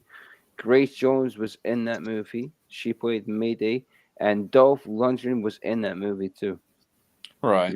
Then, lastly, there was the Netflix series that only lasted 2 seasons, which So hold on though. So what Jordy just said, you just brushed it off. No, it's a factoid. I'll look it up because I don't really know much about Dolph Lundgren. I don't. No, James Bond is more about James Bond. I'm a big James Bond movie. Whenever I hear anything about James Bond, I just Bridget Nielsen, when she played Ivan Dracov's wife, she was with Stallone in real life, I believe, at that time. I think so. They were together. Yeah. Bridget Nielsen. Yeah. Yeah, but then I love the Netflix series of The Punisher. Like I said, only lasted 2 seasons because of political correctness. They canceled it. But that was the. We were just talking about. I mean, John Bernthal. Yeah, was he like Eric? He just like a nanosecond. He's no idea. But anyway, John Bernthal's Punisher. But Damien doesn't care because he's amazing. Damien didn't even want to talk to him anyway. No, I was just going through the list of Punishers since people were curious. You weren't about... too interested in what he was saying though. Well, I mean, just admit it. Well, I know about Dolph Lundgren, but he's just not really my favorite actor, and I just don't really know a whole lot about him. So I mean, it was it's not a conversation piece. It was overkill with Dolph Lundgren. He was talking about him too Was it overkill though? He was overwhelmed. Like I said, I don't know enough about him to really keep a conversation about it. Like when Paul posts things, it's more than overkill. It's like overwhelmingly insane. Where's Paul anyway? He's not coming on this. No. He gets mugged by 5 guys, and then he immediately. What the fuck? He immediately. What was that? I don't know. Just a plane. He gets mugged by 5 dudes, and Paul got mugged. Yeah, and then he immediately. When? Then he immediately goes from getting mugged by 5 guys to what he feeds his dog. His dog is on the best diet. What he feeds his dog. He goes from getting mugged to how. Wait. When did he get mugged? Today. He got mugged today. Yeah, you're on that. I haven't been looking at it. You're on that confounded tinfoil chat. So he got mugged, huh? Tin hat chat. Or fucked up, he man. just gets mugged so many times he's used to it. He's like, oh shit, this is like the 5th time. Well, he lives in Brooklyn. He's trying to get attention. He's trying to. He's Wait, but so do you think it's not true, or do you think he actually really got mugged? You know what? You remember when he showed that real expensive in the business district of Manhattan, his super rich friend is putting him up in a suite, like an office that cost a fortune, just so he can conduct his business in the office. He shows a photo of the office with a big bay window facing like the Hudson River or something, like this unbelievable view. And I said to him, I want somebody to take a photo of you in that room with the window behind you in the background. Yeah. He didn't answer. He didn't reply. I want to take see a photo of him with that. Right. That in the background. Right. Why? Because to get some proof. He has a habit of talking about all his filthy rich friends, and he shows photos that could be any photo, but he's not in it. You see. Right. So I want to see him standing in that whatever penthouse suite friggin' office in the business district. I want to see him in that room. Yeah. I don't want to just see the room. Anybody could take photos of anything. I don't like bullshit artists, that try to get attention and I mean, it's bullshit. I mean, that's why I changed the name to Tin Hat Chat because of him. All right, what do we got here, Jordy? What do you got? Edamame. What about Edadaddy? Oh, edamame is well, I buy the one that's shelled. Edamame is young soybeans, green soybean. Okay, so what was that, Jordy? It was edamame in the pod. Are you gonna talk, Jordy, or are you just gonna Jordy, shout things? say something. I'm eating. Oh, you're He's eating. He can't talk while he's eating. It's like pea pods. Hold on, I'll show you. Concerned Citizen is from. Concerned Citizen is a bitch. He's from. He claims he has 400,000 followers and. No, Concerned Citizen is what's his name? Ronnie, James? No, hold on. I know who Concerned Citizen is. That's Red Rooster? Not Red Rooster. The guy from the West Coast. What's his name? Oh, Jason Cleveland. Jason fucking Cleveland. I was gonna say, Ronnie, you want to see under the cap? I was gonna say, let me go shave, and I'll let you see what's under the cap. How about that? Yo, what's up? Who's that? Listen. What's up, yo? I gotta say, if you. Yo, what's up, Mike? See that little ding? That's Western Mike with Western Michael. Hello, Michael. You hit with your boat over there. Mike, man. What's up, Ronnie? I want to tell. What's up, Jordy? What's up? You have a well-established. I hope you're doing good. Cheers. Thanks, you too. Since you have a well-established beard, that is decent. Yeah, why would you shave your beard? Don't shave your beard. No, let me finish. Since you have a well-established beard, meaning it's robust, it's thick, it's dense, you could get away with shaving your head because it'll look cool. Like, in other words, you have a nice shaped skull, like like Telly Savalas. Hey, I know who Telly Savalas is. He played Blofeld on. I'll be back. Okay, James. Telly Savalas played Blofeld on which James Bond movie? Tell me right now. So yeah, I'll be back in minutes. I know he was Telly Savalas was Kojak in the TV series. He was Kojak, but he also played Blofeld on the James Bond movie on Her Majesty's Secret Service, which is it's probably my favorite James Bond movie. So yeah. Yo, what's up, Mike? Looking good. What's happening? Western Mike, good, man. And you have Iron Maiden shirt on. Fantastic. Correct, Mundo. Oh, okay. Give me like 5 minutes. I'll be right back. You like Iron Maiden? Nice. Jordy does. To boot. I'm gonna tell you my favorite Iron Maiden song, "Fallen Angel." "Fallen Angel" by Iron Maiden, my favorite song. Jordy, why don't you do, since you're on your phone? Why don't you do with Jason? Not Jason. Why don't you do what Damien did when he did the divining rods? Turn your phone sideways so you get a. No, I'm on a computer. Oh, hey, Rods, is Jason Cleveland really a spam bot? Yeah, no, he is, man. He's fucked up. He followed me. Hey, Ronnie, he followed me on Twitter, but then when I went to his page, it was a bunch of spammy kind of stuff. I think maybe he started out as a normal guy, but he created like these weird aliases and. Tomorrow, Concerned Citizen. Tomorrow. Why my computer's I'm not that. totally sure if the Concerned Citizen is him, but there was the horn dog. That was for sure. That was fucking Jason Cleveland. Fart Doctor. Yeah, and it's like how fucked up is his mind that he creates somebody named the Horn Doll. What about You Fart ain't Doctor? nothing but a horn dog. I mean, why Shagging is he all doing day. this? What This is about a When you didn't man. have to. This is a man he's a married what man, about right? what about He's a Fart married Doctor? man with how many kids, right? No, How many kids does he he have? has one daughter.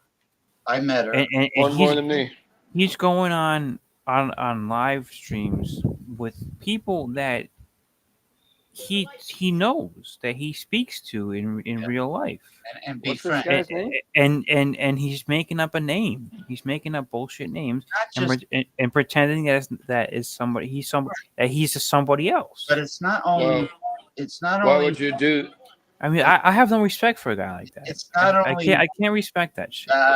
It's Who not is only. this guy? It's not only Horn Dog and Fart Doctor. There's many other aliases. I'm not sure if they're all attributed to him, but I I don't know there's quite a few that are definitely. Why would you do that when Jason people Cleveland. already know who you are? Jason Cleveland used to be a Yes. big part of this show, if you remember, maybe a couple of years ago. Jason Came on Cleveland, yeah, I remember. and he showed his face. He Right. showed his face for a Right. while. I like him. Yeah. And he's mad, and he got mad at me because I said that it's not right to have a wife or a girlfriend. You shouldn't say that to somebody, James, because that is quite disrespectful. You said it to me, and I don't appreciate it No, either. I don't know. I don't know what kind of I know the relationship Jason Cleveland has with his wife because he complained about her to me constantly. She's overbearing and bossy and controlling. Jason But has. every time that I don't come on the show, you have a tendency. Oh, I was busting your balls. I was teasing. All right, Uh-huh. all right. I didn't really mean that. Ronnie, You know why? I You know love why? you. In my opinion, I think Ronnie is awesome. I love you, Ronnie. No, I was just. All right. You got a little bit out of order yourself. Like they say in the movie Goodfellas. I had a little diarrhea. Oh yeah. I had a little diarrhea. That my You think I'm funny? But What the concerning. fuck is funny about me? Huh? But concerning. You got a little bit out of order yourself. That's all. Why would Jason Cleveland create something else if he's already Because there? he's weird. Because he's Because- weird. Because When he's already fucked up. there, I don't. you don't understand. This woman makes He's him. fucked up in his head. This woman he's married to makes Yeah. him spend hundreds of dollars every Sunday so his in-laws can come and party at his house, and he feeds them. Come and party. I Yeah, doubt they- they're they- partying, man. Oh, they Walk in the drop. party. Walk in the party. Walk in the fucking party. No, it's not an orgy or anything like that. They No? come over. They come in and they yeah, drop in uninvited. They come the whole every Sunday. Not an orgy, kind of beg to differ. And the Well, way- that's a letdown. That's a letdown, isn't it? and what's his- a wet dream? Would you say? No, they come they invite themselves, and he has to pay hundreds of dollars to feed them and buy booze and everything. And his wife insists that Jason pays for everything. And I'm telling you, the guy They're chlorinating it. he's not happy, and because his wife is pretty, and I think that's the reason why she How has. pretty is she? That's How the pretty? that's the reason why she has an iron claw over this poor guy. I mean, you saw him. You know, he's not. He's pretty homely looking, right? Homely looking. He's very Ow. dark. Hey, don't shoot me with a water gun again, you bastard. Hey, who interrupted this show? Tell him to cut the crap. Me, sorry. My little brother shoot me with a water gun. Where's he going? Where did Ronnie? Shooting me with a water gun, little bastard. Takes his he takes his headphones off. He doesn't say you gotta go to the bathroom. I go to the men's room. Sorry. You don't say nothing. James, I like that hat. Is that like a captain's hat? That's like a. No, I'm Commandante. Like a sea boat.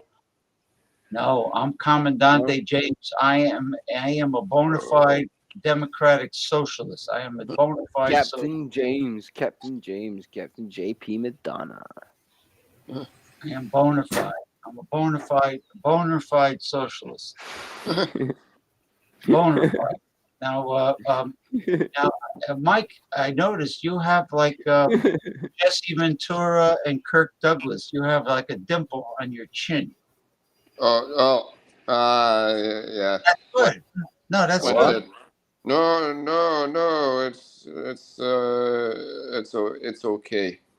No, it's just good. It's good, Blue. Girls like that. James, I didn't even notice that until you pointed it out. Why would you even point it out?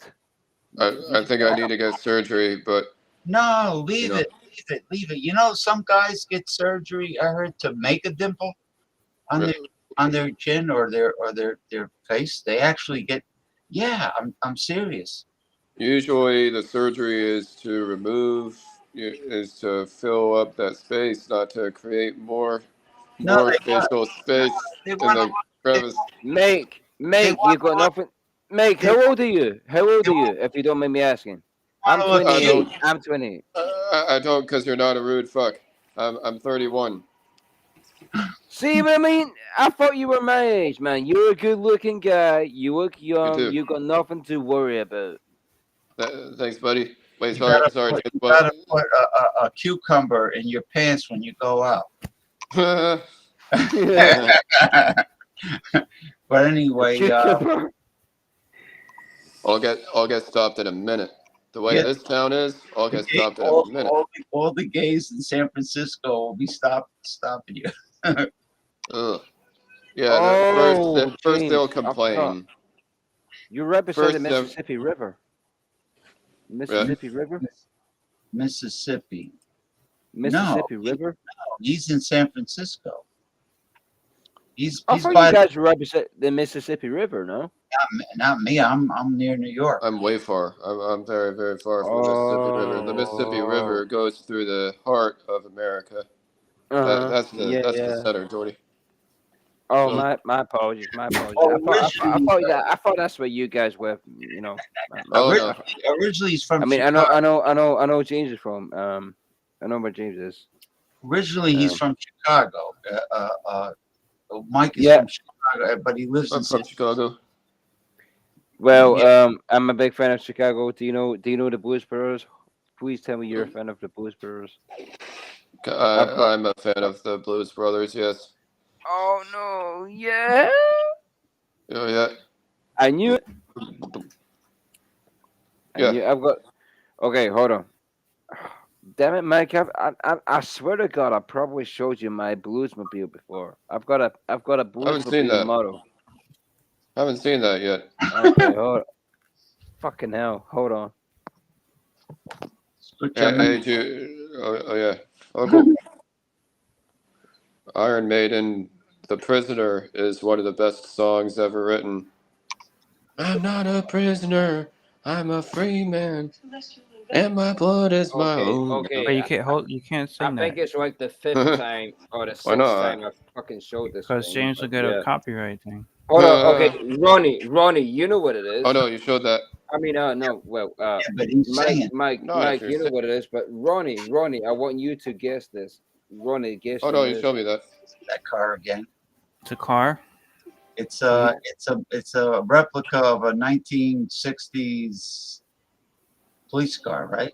The Bluesmobile, the Blues Brothers. Early 70s, maybe. Yep. Squad.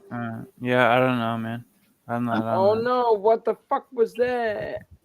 Sorry, man. Sorry to disappoint you. That's not my shit. No! You didn't disappoint me.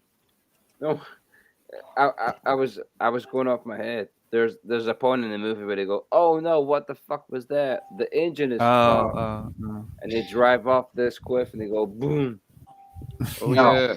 Getting back to Jason Cleveland, you know, I really. You mean Jason Scumbag? I felt bad. I felt bad for the poor guy that his wife had to control. He couldn't do anything without his wife's permission, and I really felt angry about that. So when he used to join the show, his wife gave him permission to do that. Yeah. There was a limited amount of time he could be on the show. Then I see his head turning like somebody is speaking to him, and he put himself on mute and I see him Distracted. talking to somebody that it's probably her trying to get him off the live stream, and Distracted. he couldn't stay on. So what happened? Yeah. You guys just parted He ways. got mad because I was trying to help him. I was trying to. Well, you have a tendency to be very aggressive, also, James. Well, I wanted to smack. I wanted to break her legs. You have a tendency to talk a lot of shit. So maybe he didn't like that, the way you went about it. Well, I felt bad for him. I was protecting him. That's all. Right.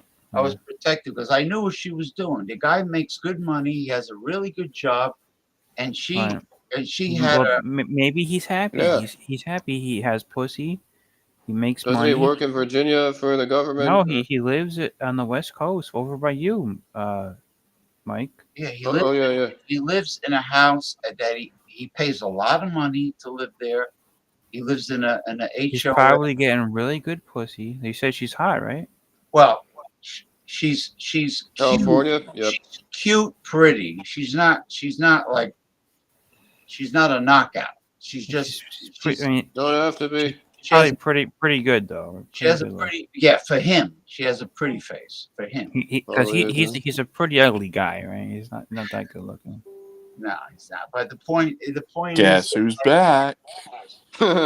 he complains. This fucking guy again. You don't understand. You see, Ronnie don't understand. The guy off the air complained. Yeah, the hot wife. His life is not. Oh, so he was complaining to you off the air. I didn't know that. About his in-laws and his wife. Yes, it's not like I just interfered and stuck my nose or in his business. No, he kept complaining, telling me stories. My in-laws, my wife. I got to spend. They're a bunch of moochers and freeloaders, and they come. That's pretty pathetic, then, I guess. Yeah, every Sunday. So I was just trying to give him some psychological help to try to. I mean, alpha male advice. That doesn't sound right to me. It's not bad. Like one of my. So you would say that what's his name? I would say that he's got to put his foot down. Oh, what is his name? Jason Cleveland. Jason is most certainly not an alpha male. He probably has psychologically. He probably Okay, wants. hold on. Who the fuck is Jason? You don't know him. You don't know him. Forget it. He probably has a. He probably has like a mommy fantasy where he's looking for. But besides him not being an alpha male, the problem with him is that he goes online and he creates these little characters, and that's what I don't like about him. I don't like that he does that. Well, it's cowardly. Oh, okay. Yeah, it's very very cowardly, and it's very silly and stupid. It's a troll. It's people these days are acting like nothing but a troll and a mime. See, at least this guy has a photo. Now, I'm not sure. Concerned Citizen might be Jason Cleveland. But he's got a photo of himself. But you notice he doesn't tell anybody. His first and last name is not there. You know what he could be doing? Maybe because his wife gets very strict. Maybe he. I'll leave the stream for just a moment, but I'll be back here in just a moment. Maybe he's trying to sneak on. Maybe he's trying to sneak on. I'll be right back. I'll give him strict. Cool. Michael, have you ever seen this one, Michael? What's that? Beer hug. Haven't seen that yet. No, you have. I'm sure you have. Man, that means Ronnie, what's the ABV on that one? It says it right there. You showed me that, Ronnie. Look, 9.9%. He's gonna be drunk again. 9.9. It's only one beer, James. Only one beer. He's gonna start. 9.9. You got a nice beer over there. So look, they got it's a bear with sunglasses on. He's gonna start. Ronnie, is that shit 9.9%? That's what it says, right? You got yourself a nice quad over there. Wow, yeah. You're in for a good time. You're shortening your evening. I'm in for a good time, they say. Yeah, man. Enjoy. James is ringing his bell. What's the bell for, Is he drinking 9.9% because he James is drinking that beer because he's like, oh no, that's too much alcohol in here. No, no, it's too much for I'm ending James. it. I'm ending the stream. I'm ending the stream. he needs to escape from the certain things in the real world. The You trying drudgery to- of life in Florida. Drudgery. Drudgery. Ow! Somebody said Yeah, high I'll have taxes in beer. Florida. Stop fucking hitting me! Probably. Wait a minute! Look how clear that is. Is Told that you. an IPA? Look how back in a clear it minute. is. Look how Look how fucking clear clear it it is. is. That's not That's a a hazy. little clear for. Look, they put their Henry. face up to it, right? And they say you can see it through it. That's a little clear for an imperial, dude. Nice. You think it's too clear? Very Wait, highly what are you calling me out? Mike is No, right. no. I'm saying that beer looks a little clear for What 10. do you mean? Usually. It's too clear, huh? A little too clear, Ronnie. To be Yeah. an All right. imperial. Well, I'll No, tell you Ronnie- what. I'll tell you what, Ronnie, that Michael. was good. Michael Hilton. It was good. It's In a my fucking opinion, it beer. was It's good. 9.9%. Yeah. And Ronnie, I'm not lying to you, dude. Ronnie, You think No. you think I'm lying? I'm not lying. No, I don't. In other words, But- you're not. He's not pouring a 6% like lager into a glass. Right? And- Why would I do that? Why would I And, do that? and using the empty can, and the can is empty that he keeps every week, and he pours. Because James has seen that I have this beer before. I like this beer. Yeah, but I haven't seen you pour it. You haven't seen me pour it. Really? We should check that. I've done it on your show before, James. So who's ready to see? Look! Here it is. Oh no, he's Ronnie, He's an honest- Man, it looks good. enjoy, sir. Enjoy, buddy. Enjoy. He's an buddy. honest man. He's an honest Cheers. man. Looks okay. I would never lie. Just like who was it? George Washington never lied, right? Yeah, but did he really chop down the cherry? Did he chop it down? We'll never George know. Washington. I don't know. Yeah, it was supposedly he chopped down a tree or something, right? I wanna tell the I don't center know. Damien. The center, he's very I wanna dissenting. Touch base. I want to touch base with the center. No, you know what? I'll touch. Should I touch base with him about it next week? You want to make the show about tarot cards? So is it Yeah. going to be completely about Yeah. tarot cards where nobody else is allowed? Oh around? no! Don't talk about tarot cards. My No, you're not. You're allowed ex-girlfriend. at the end. My ex-girlfriend was crazy about tarot At the cards, and I end, never at the understood what the end, fuck she was at the talking end. about. At the end of the Why, show, seriously, you can come on. But the most James, of the show is going to be James, about tarot cards. my ex-girlfriend was crazy about tarot cards. She would try and explain to me what the fuck they were. I never understood them. What Well, the maybe fuck is tarot cards? Explain them to you, but I still don't understand what the fuck they are. There's oh, trust me, 78 I could probably show you. But anyway, who's ready? Who's ready to see the center Damien without the cap? Wait a minute. What? Do we get to see his bald head? Remember, I went to go shave since Ronnie was like, "We want Oh to see yeah, it." you had a nice wee beard going on. Have you shaved Why? that? No, I didn't shave my beard. I shaved my head. Why? Okay? All right, Why let's did you see it. shave Let's your see it. Come on. head? All right, Okay, let's see it. Go. there he is. You look Whoa. good, man. I told you his head is a good shape. Yeah, he looks good. He looks Cool. good. What You do look you don't need that stupid hat. You're like Dr. Evil. The Oh, hat, yeah, don't the do hat that. is ridiculous. You look No, good, it's man. not.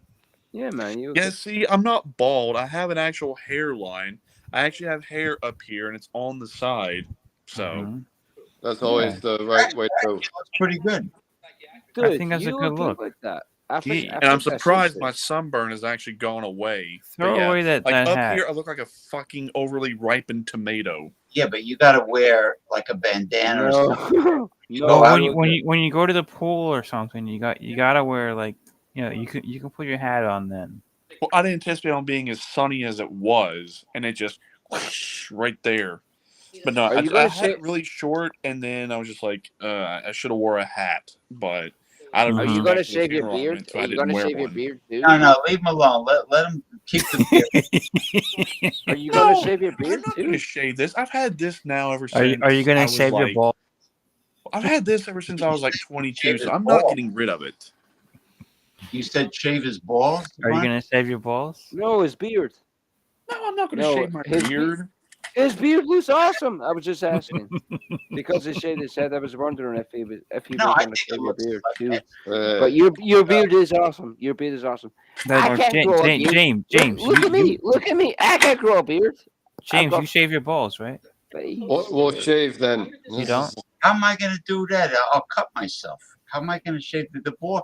The ball sack is all like soft and. I thought you said that you shaved your balls. It doesn't stay tight like the face. James, I shave my balls every single time I'm in the shower. It's nothing to worry about.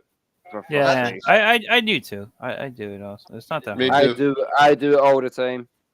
You know, if Vic Von Raven was here, he gets very angry when you talk about male. Yeah, well, he's not here because all he wants to talk about is fucking females, and he's a weirdo because he can't get off of that shit. And it's like the guy is going on dates and he's trying to get a girl.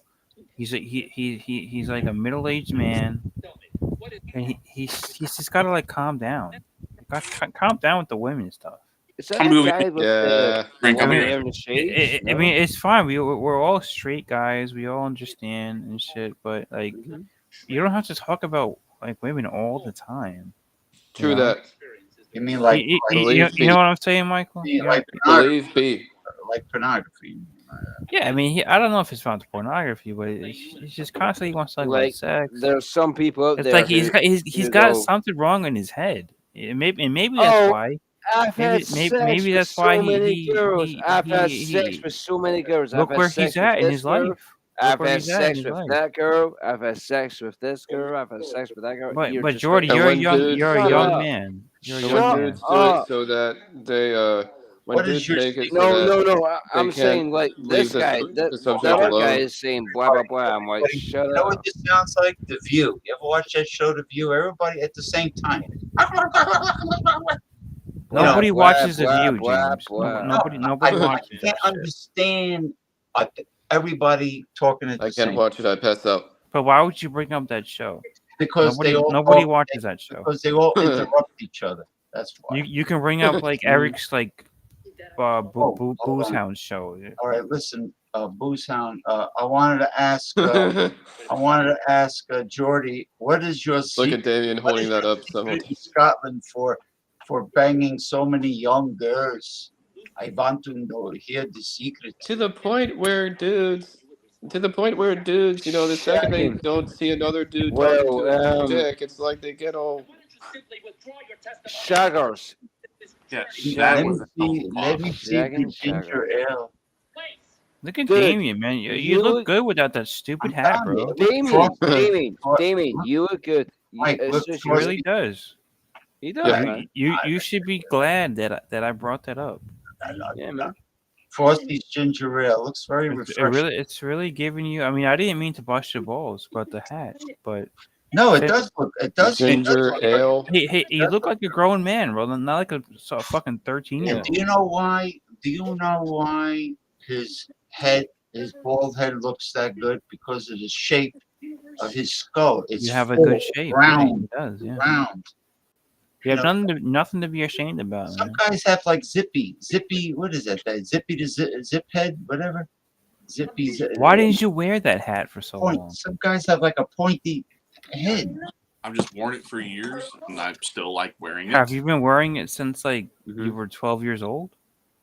Now that one, I bought that one like 6 years ago. I had another one like that, but I lost it, so I don't know where it went. Ditch the hat, Damien. Don't even fucking put it on anymore. Seeing two Southerners talking is cool. Oh, he can wear it. And James, remember this episode because I'm the one who told Damien to ditch the hat. I know. Yes, I owe. You're the reason why he revealed his skull. But what I'm saying is that he can wear like he can wear whatever you want. If he likes skulls, wear a Scully bandana or something, or a do-rag with skull. Bandana. Or maybe get some rings, some skull rings. Bandana and some rings.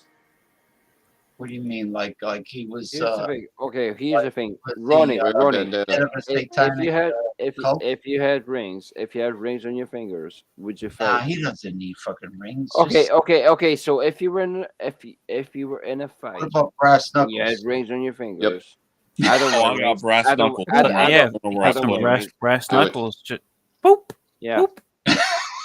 Like Oh yeah, like I got brass Paul, knuckles. Wear a Live like Strong Logan bracelet. Paul. Boom.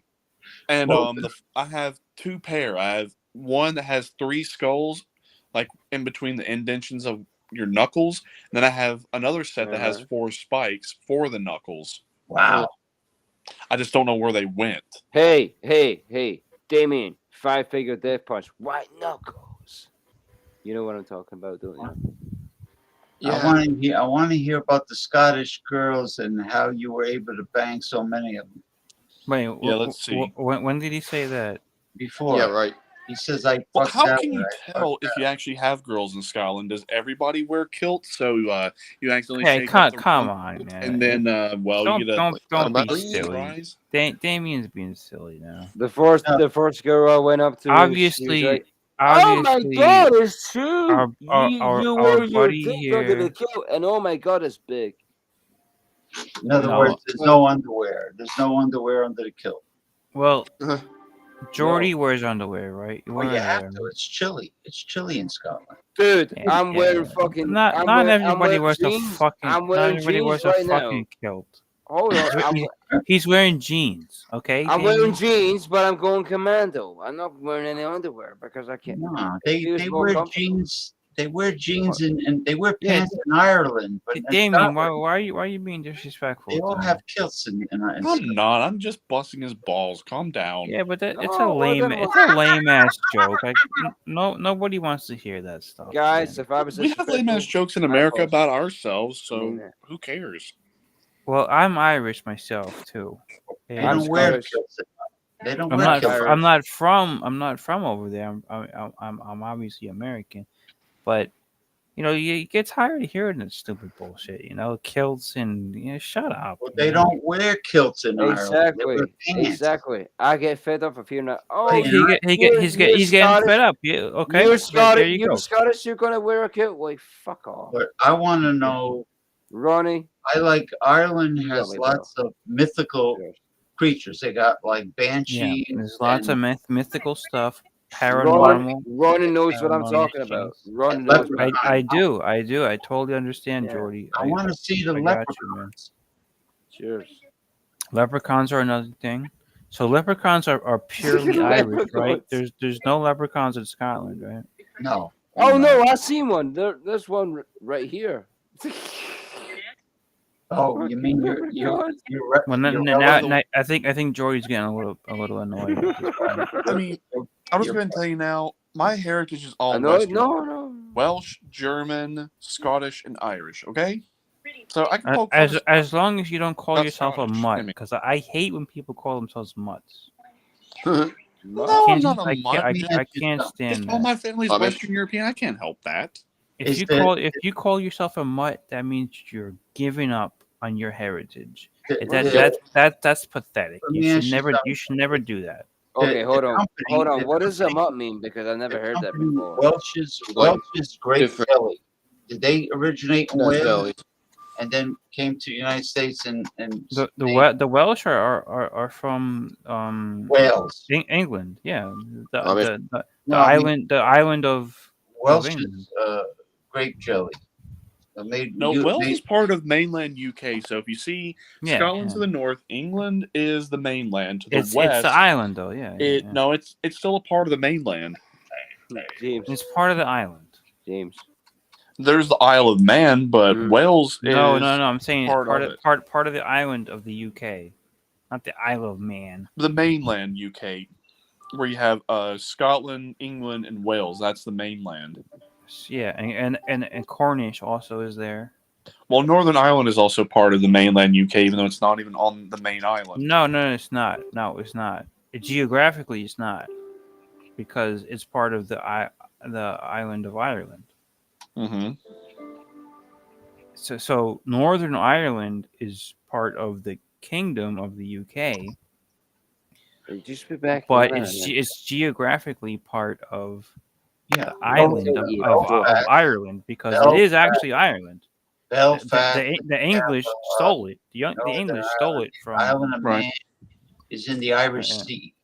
The Irish Sea is the Isle of Man. What? Forget about that. the Irish Sea is between Ireland and the rest of the UK. It's Can I ask this question? What do you think about how weird it was that after he was convicted, Trump was all... Oh, come on, Michael. No. I just got to ask this one I question. remember I pulled a question about that on the ride. Why are you doing this? I just got to ask this one question. Michael, Isn't no, it kind of... no. Hold on. What is it a little weird that after he got convicted that Trump was arguing about it and giving everybody shit about it instead of take some responsibility for 5 seconds? He never. Well, I can answer that question. Why are you but talking are you prepared about for the Trump? answer to the question? Like, why are you He talking never about takes Trump? responsibility for What's his going actions. on? Never. Well, remember when I was saying in the 10 hat chat, precedent has been set? President? No, not president. Precedent, like legal precedent. Yeah. Now that a legal precedent has been set, since now they have done it to Trump, now it can be used publicly against everyone. So it can be used against people like the Clintons, the Obamas, the Bidens, the Bushes, and all the rest of them. Hold on. Can you hear me? Yeah, I can hear you, bud. Yep. Okay. What's going on, Ronnie? Because I don't. Ronnie, James Ronnie. muted me.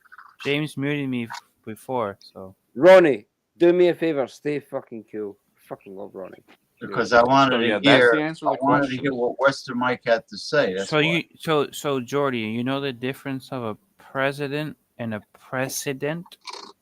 Do you know the difference of that? Oh, a president that's the governor of.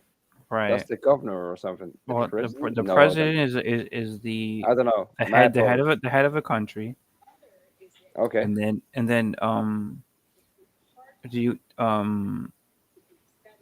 you want to explain what a precedent is? Okay, a precedent is whenever something happens in the legal realm. So, for example, if there are a series of cases and depending upon how those cases are ruled upon in court, it is set forth a legal precedent to deal with future cases similar to that. So that way we're not in uncharted or unfamiliar territory when it comes to dealing with certain things. That's precedent. So you're saying that happened with these Trump things?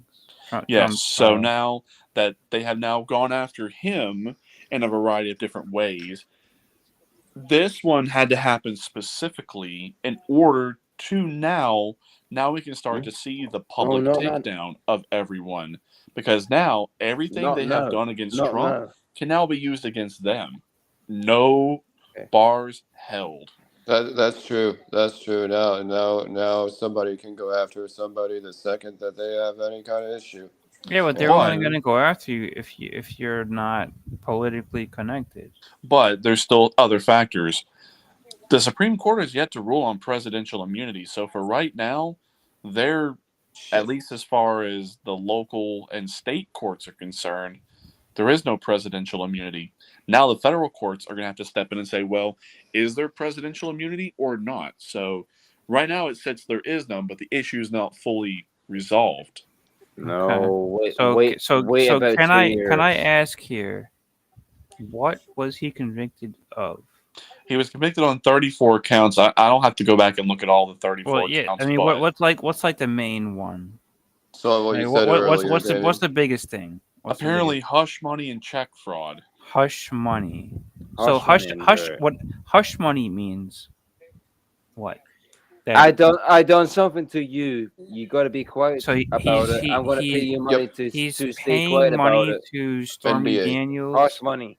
To not say anything, but then she says it anyway, even though she got paid. He paid her. I got with Stormy Daniels. But she's still saying something, or what? So like exactly, what is he guilty of here? Well, apparently, hush money and check fraud. Check fraud. Oh, check Oh, fraud. that's Right. different. Okay. That's different. I know So what you mean. Okay. now, He's like since I've gone after he's like him, a mobster now. yeah, but Check now check since they've gone fraud. after him for hush money, that now That's means that mega they can go different. after the Clintons for their hush money, Right. So then go after the Bushes for their hush money. So wait, hold So on. What is the check fraud stuff? What's that? apparently he was supposed to sign them, but yet someone else signed them, but yet it's just one big convoluted mess. It's like when you try to really even just look at the charges and figure out anything, you're just like, how is this even supposed to make sense? But when I used the proper rods earlier, I actually asked the question, Well, you don't want to are do these that. charges You legitimate? don't want And to they ask straight up copper said no. rods things because that's kind of a silly thing to do. No, they actually did answer the question that It's actually these a very charges are not an even evil legitimate thing charges. to do. You don't want to get involved with evil stuff. Man. That's it's not evil. That's why I didn't join earlier in the show because I don't want to be it's not involved evil, with man. evil shit. No, it's not. But anyway, so this stuff going on with Mr. Trump, it all sounds a bit silly, right? So he got convicted. Is this all civil stuff? Nothing's criminal, right? No, there's no criminal trial. Well, that's the $1 million question. No, it is what it is. Is it a civil trial or is it what did he get convicted of? That's what we're trying to figure out. Was can't this figure civil that out. or was it criminal, or did they do both? No, you can't figure this stuff out. You can do both. A trial is a trial. Mhm. What did he get convicted on? Well, apparently they're 34 felonies, but you can be convicted of a felony in a civil trial, but traditionally felonies are they're criminal. not. So they're not saying if it's civil or criminal. They're not saying. No, Civil that's the trial. part we're trying to figure out. Is now I understand there is overlap between civil and criminal. That a civil case can turn criminal. Okay, sure, but they have to say with what he was convicted on. What is it? They have to say that, right? Right, and that's when I was just like, so you don't understand it. You don't understand. It's convoluted fucking nonsense, dude. Yeah, exactly. That's why I'm trying to. I stopped following this nonsense like 2 years ago. Okay. It's just so fucking stupid. Ronnie, do me a favor. Stay fucking awesome. Yeah, I'll do you a favor. I'll do that, man. All right, sure. I'm gonna go. Cheers. Okay. Bye, man. Bye, Jordy. Yo, Damien, bro. I never even tried to follow these fucking like court this shit going on. Not as a partisan, not saying that I'm a partisan or anything. It's just completely ridiculous what's going on here. And so so whatever, like let's wait for the verdict to come out. We'll see what happens. With all this nonsense. But I do know there's definitely a difference between a civil case and a criminal case. There is. Of course there is. So like a criminal case, if you get convicted of that, you're going to jail. Civil case, nothing. Civil case, you have to pay money for. Yeah, civil case, nothing happens. So I know he definitely got convicted of a few civil cases, like that lady in NYC that supposedly he raped her. Mm-hmm. Right? You remember that, Damien?